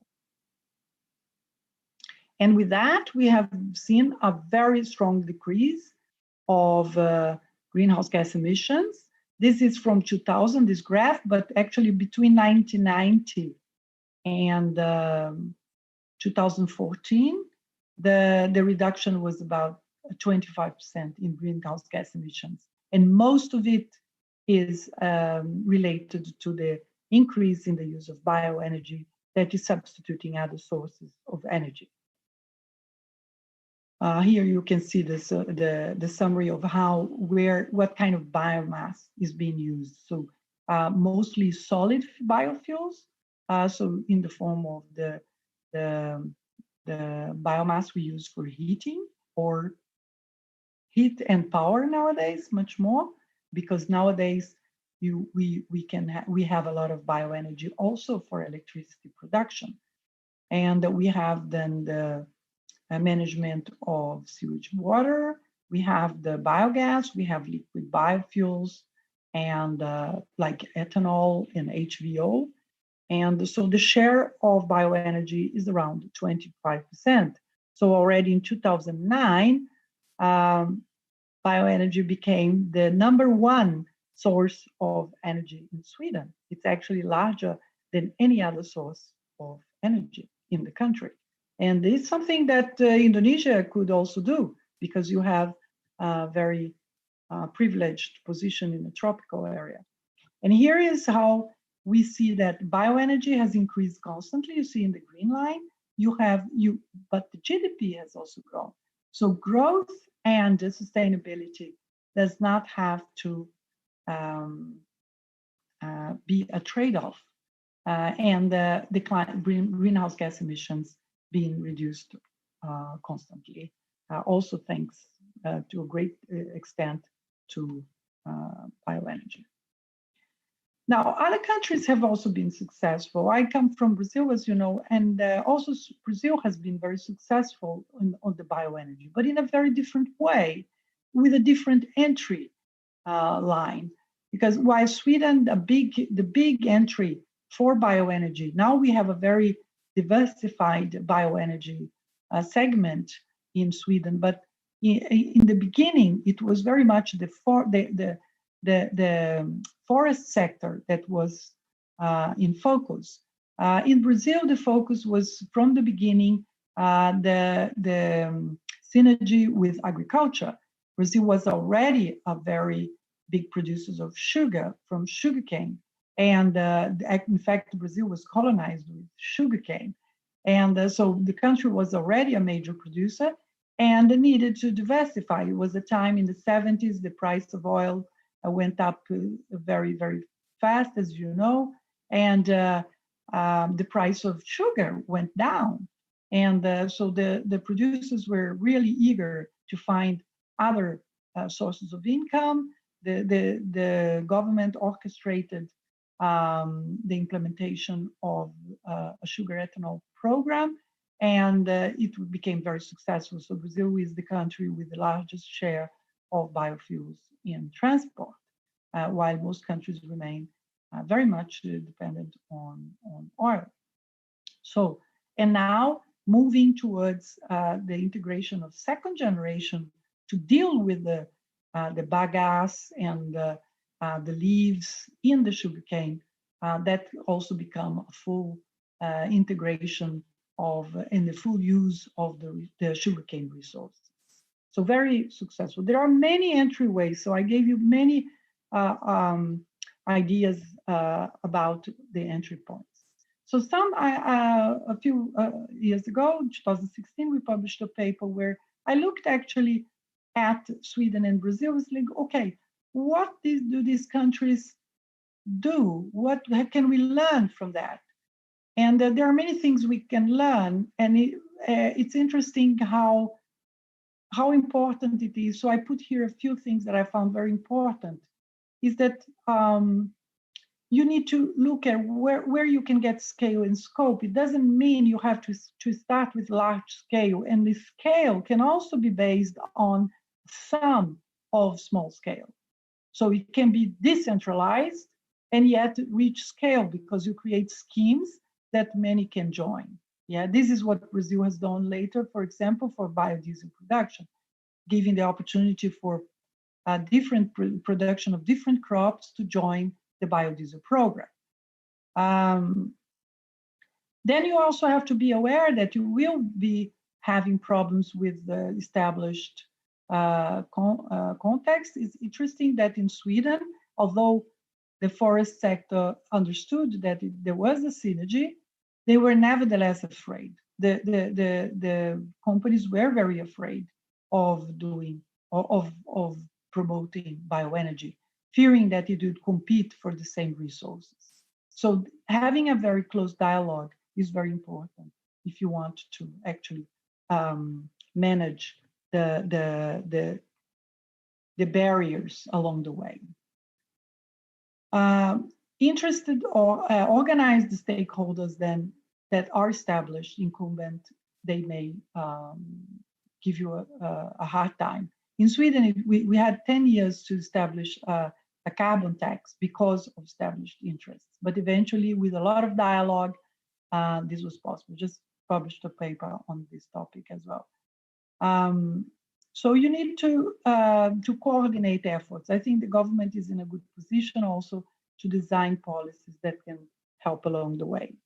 Now, the bioenergy systems, and the potentials, they vary very much regionally. And here, I just put this figure to show that the largest amount of biomass in the world is produced in between the tropics. And this is where also where you are. And you have a lot of biomass. You have biomass around the world, along the whole year. And there is a lot that can be explored in that direction. So to actually, again, look at the opportunities that you can see here. So where could Indonesia start? Well, we think that from the research we have done for a number of years in KTH and with my research group, we have looked at that topic in many different ways. And I'm going to pass here now. We only have a few minutes left.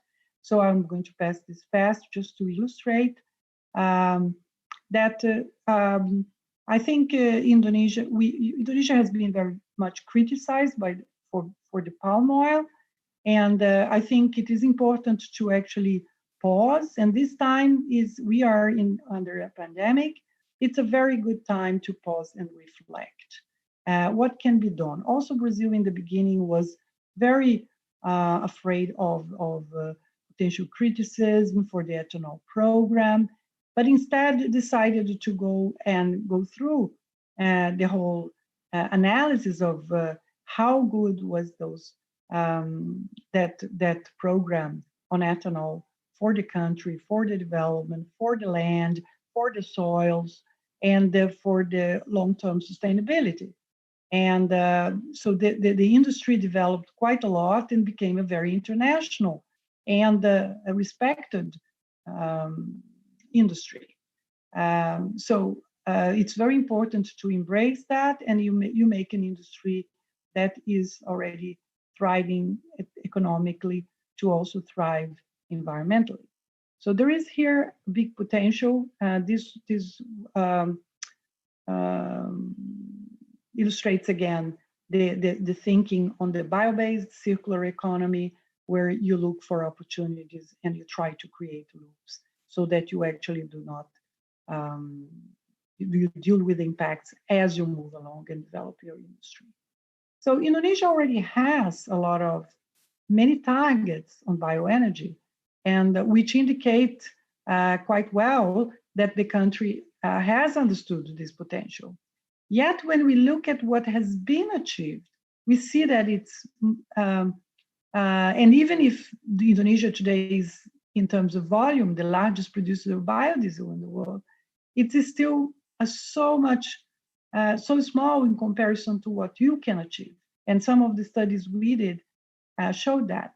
So it's not only related to palm oil, it's also related to ethanol potential. It's also related to the residues from agriculture that you have. I'm going to show another picture on that.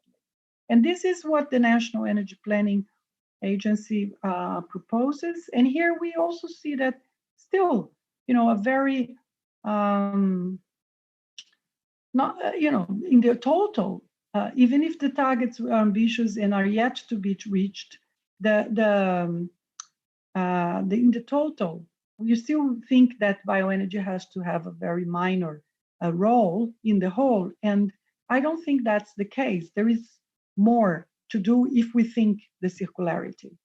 Here is just an example of residues that are in different parts of Indonesia. One can do a program observing the seasonality. One can do specific also for certain industries like the palm oil or the ethanol. But we can see that there is a lot of potential. And then there is this peculiarity of the way the country is organized or the way where production is concentrated that you also need to appreciate if you want to go ahead. This is a study we did on the ethanol.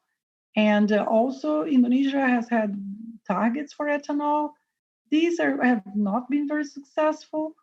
And there are many explanations to that, but we actually calculated that in a way there is also a lot of people are afraid that this will go into competition for sugar, which is considered food. But we did this study on the molasses, which is actually the residue from the sugar production. And we could see that there is a lot of potential there to actually produce both ethanol from molasses and to continue the sugar production to meet the needs of the country in both ways. So here, the ethanol is a little bit worrying that it really didn't take off because these are technologies that are fully proved, that we know work, and it's not too complicated if you go from sugarcane, because sugarcane, the sugar is already there, it's just fermentation. We have known this for 2,000 years. So this really can be done now. And this is another study, a little bit more sophisticated, that was done by my PhD students, Fumi Hararap. We have published that too. And this is a study to look at also spatial distribution of where the palm oil industry is and where you could put actually biorefineries, where you would produce not only palm oil for export, that a lot of it is exported, but also using the effluents for biogas production, also using the empty fruits, the shells, etc., for electricity production. There is a big demand for electricity that is still to be met, and then looking for the optimal locations for that, and looking at what gains you would have. And here you can see in some of the scenarios that we analyzed how much more money you would make. So it would be economically very, very attractive to do a combined, comprehensive program where you would have to have a number of policies to favor the investments and not only investments on the plants themselves, but also on the grid that you need. It doesn't have to be nationwide or anything like that, but it can be a local grid to distribute that electricity. And you can see here that you get, with this integration in the top, in this blue top line here, which is the scenario where you both improve the yields of, so in that case you will get more oil per unit, per hectare, and also you improve the grid. And that gives you a lot of electricity actually to distribute regionally. It's really, and then you meet another demand here. So I need another 2 minutes. Is that okay? I hope I can. Yeah. So another study that we did also with Fumi Hararap is this on the land, because as I showed you before in that sketch, you have so much to think about, but land is obviously a scarce resource. And we looked at the policies that you have in Indonesia for agriculture, for biofuel, for climate, and for forestry.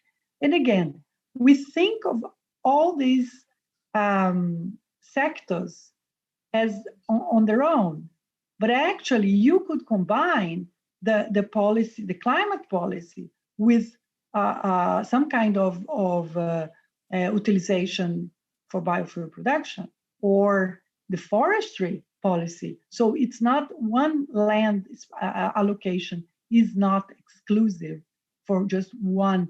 You can prioritize, but you don't need to use it for just one use.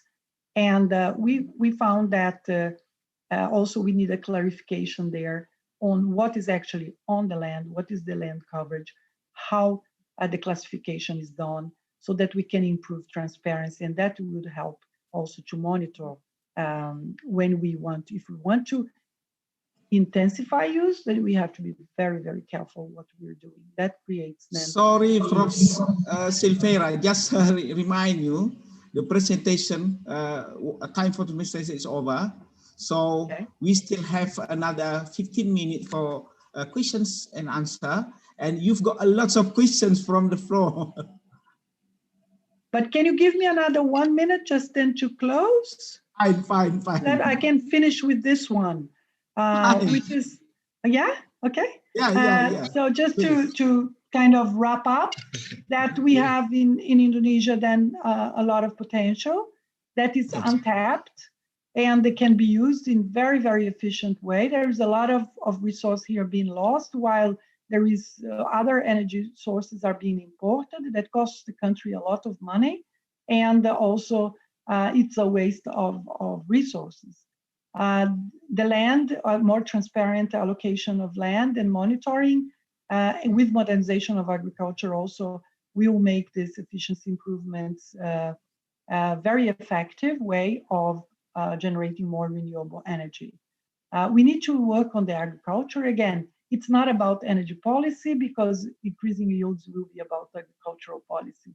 So we need to cooperate and look at the combined efforts, for example, including local grid connections, and with a strong focus now, not only on putting the power policies in place and going beyond, and now really focusing on the implementation and how we connect the dots to make the energy potential really a real potential for renewable energy in Indonesia.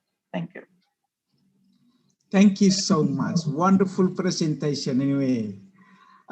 Prof. Silveira, you've got some questions, and then some of our participants will ask you directly. For the first time, I've given time to Professor Oki Muraza from King Fahd University. Yeah, very short time. Please, Prof. Oki. Thank you so much, Prof. Saharman. Nice to meet you here again after our meeting in Bengkulu. Professor Semida, thank you so much. It's very nice to see group professor in Europe studying about Indonesia. Thanks a lot. I have two questions. First, about you have very nice presentation about the entry points and the transition lessons from Brazil and Sweden. So the first question is about the feedstock price. As you are familiar with Indonesian case, the feedstock price for biodiesel and green diesel, which is palm oil, is still quite expensive as compared to the crude oil.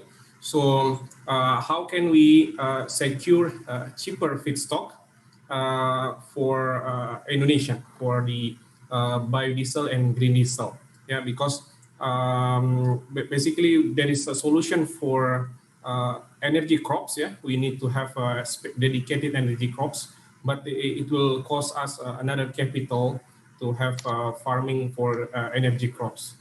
The second question is about the biogas. Basically, you presented several slides, I think, about the biogas. Indonesia has more than 700 palm oil mills. Yeah, so without doing anything, basically, we are releasing the methane to the atmosphere. So, what is your advice for Indonesia? This is again about the capital, because there is ideal solutions, basically, how if we can convert the palm oil mills to biogas and then upgrade to biomethane, and then we can reduce the Indonesian import on LPG, which is now almost 80% import. But how can we finance this biogas to bio-CNG plant, which is quite costly from my observations? Yeah, because we have more than 700 palm oil mills in Indonesia. I think that's a quick question. So thank you so much, Professor Semida and Professor Saharman. Yeah, please, Prof. Thank Severa. you. Yes, thank you for the questions. Two very good questions. And on the feedstock, I think that both cases you are talking about show that you need the orchestration. And that was also my point. I mean, Sweden, both Sweden and Brazil, they did this. They were very successful in their in bioenergy, but with orchestration. And what is the orchestration from the government? Government is well placed for the orchestration. Well, one is the policies, of course. To a certain extent, Indonesia has put some policies in place, even also for the biogas production in the mills. But it's going a little bit slow because, as you said, there is the investment, maybe it doesn't pay as much, and etc. So that's why one needs to go and do the calculation of where is actually the bottleneck. Because you mentioned yourself, okay, for the biogas, you have the problem, you have to penetrate, you have to have the vehicles, the gas. Okay, if you already have that, then you need to make sure that the production is competitive. Otherwise, there will be people will not be very happy. In any case, but all here in Sweden also, we have had the support for the transport in taking away the taxes from the renewable fuels so that they could compete with the fossil. So you tax the fossil, but you produce, you take away, for example, the tax from the renewable. And that will be one incentive. Another is that you said you have, of course, you have 700 mills. You have the scale, yeah? So countries that have the scale have also an advantage. Brazil had the scale. Brazil also had hundreds of mills. Yes, some very old, some that started then upgrading when they started coming into the ethanol production, and that created the scale. Because you can deal with a country large like Indonesia, you can deal with both the demand and the supply. And some countries, smaller countries like Sweden, where could Sweden deal with demand and supply? Well, in the heating that I gave you as an example. But in other areas, in the transport is quite tough because it's a small country to make then the production competitive. But I can tell you very recently, this month, the Prim, that is a refinery, oil refinery in Sweden, they had a plan to expand the refinery. It was very controversial in Sweden because many people did not want this investment because it's an investment in fossil fuels. But the interesting thing is that Prim went out and said they were not going to do it anymore because it was not competitive to invest in fossil fuels. So now they are going to invest more in this refinery, but using biomass. So that is quite interesting. But then we are already at this point in a quite advanced point. But I think that in Indonesia and some of the studies we did show that you are so well placed, but you will need to convince those who are producing the CPO and exporting it that there is so much more, and maybe not the same actor that is going to do that. You need the involvement of the people who are in the transport sector. You need the involvement of the people who are actually in the energy sector. Those who are producing CPO, they are not in the energy sector. This is a different world for them. So this is why I talk very much about the stakeholder dialogue, and the government can be the orchestrator. You have many policies, including that you were taxing the export of CPO and using that export price to actually promote the investments in the country. That was an interesting arrangement. I'm not sure of the details of that, but and then you have to monitor. If the policy is not giving the results, then you have to address it, change it a little bit.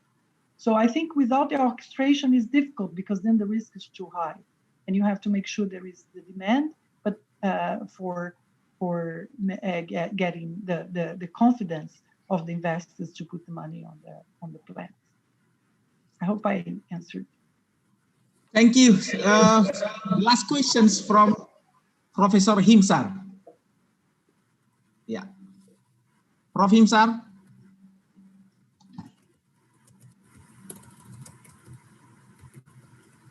Hello, Prof. Himsar.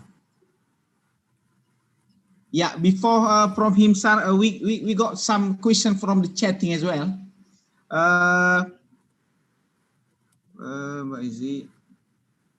What kind of a process is used to convert food waste to energy by Rido Adrianto, Institute Teknologi Bandung?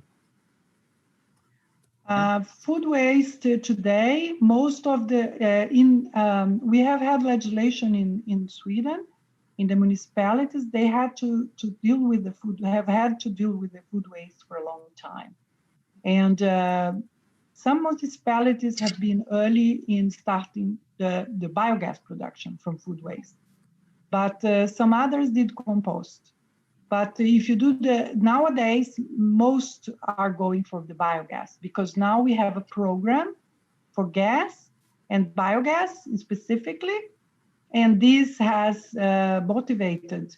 But we have some pioneer municipalities in Sweden, and this is the interesting thing. They were not that big, but they thought the big picture. So they decided, okay, we have this waste here, both food waste, but also some agricultural waste, so organic waste in general. And what can we do about that? So they started producing biogas to feed their buses and their taxis in the municipality. And in this way, they solved the problem, which was the waste deposition. They produced energy, they created jobs, and inside the municipality.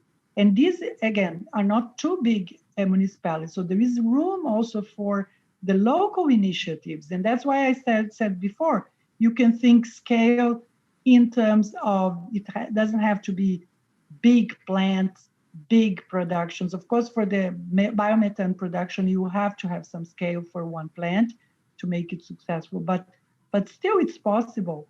Doesn't have to be extremely large, because you can coordinate this, and then you gain in the total.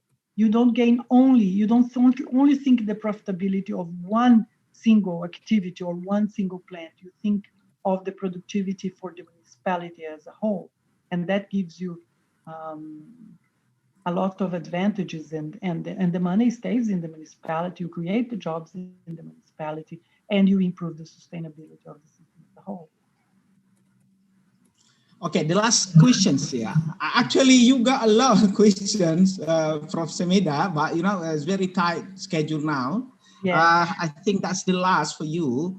What the roles of public companies and communities in participating using or creating bioenergy? Sorry, can you repeat the question? I'm not sure How are the roles of public companies and communities in participating, using or creating bioenergy? Yeah, okay. Yes, excellent question. Actually, it's a continuation of what I said before, because the municipalities in Sweden, since many decades back, when the government started to develop the heating markets, which I illustrated in the beginning, the many municipalities invested in heating plants and in district heating systems. So they had some autonomy. In many countries, I don't know exactly the details, but I think also in Indonesia, local governments have a lot of power.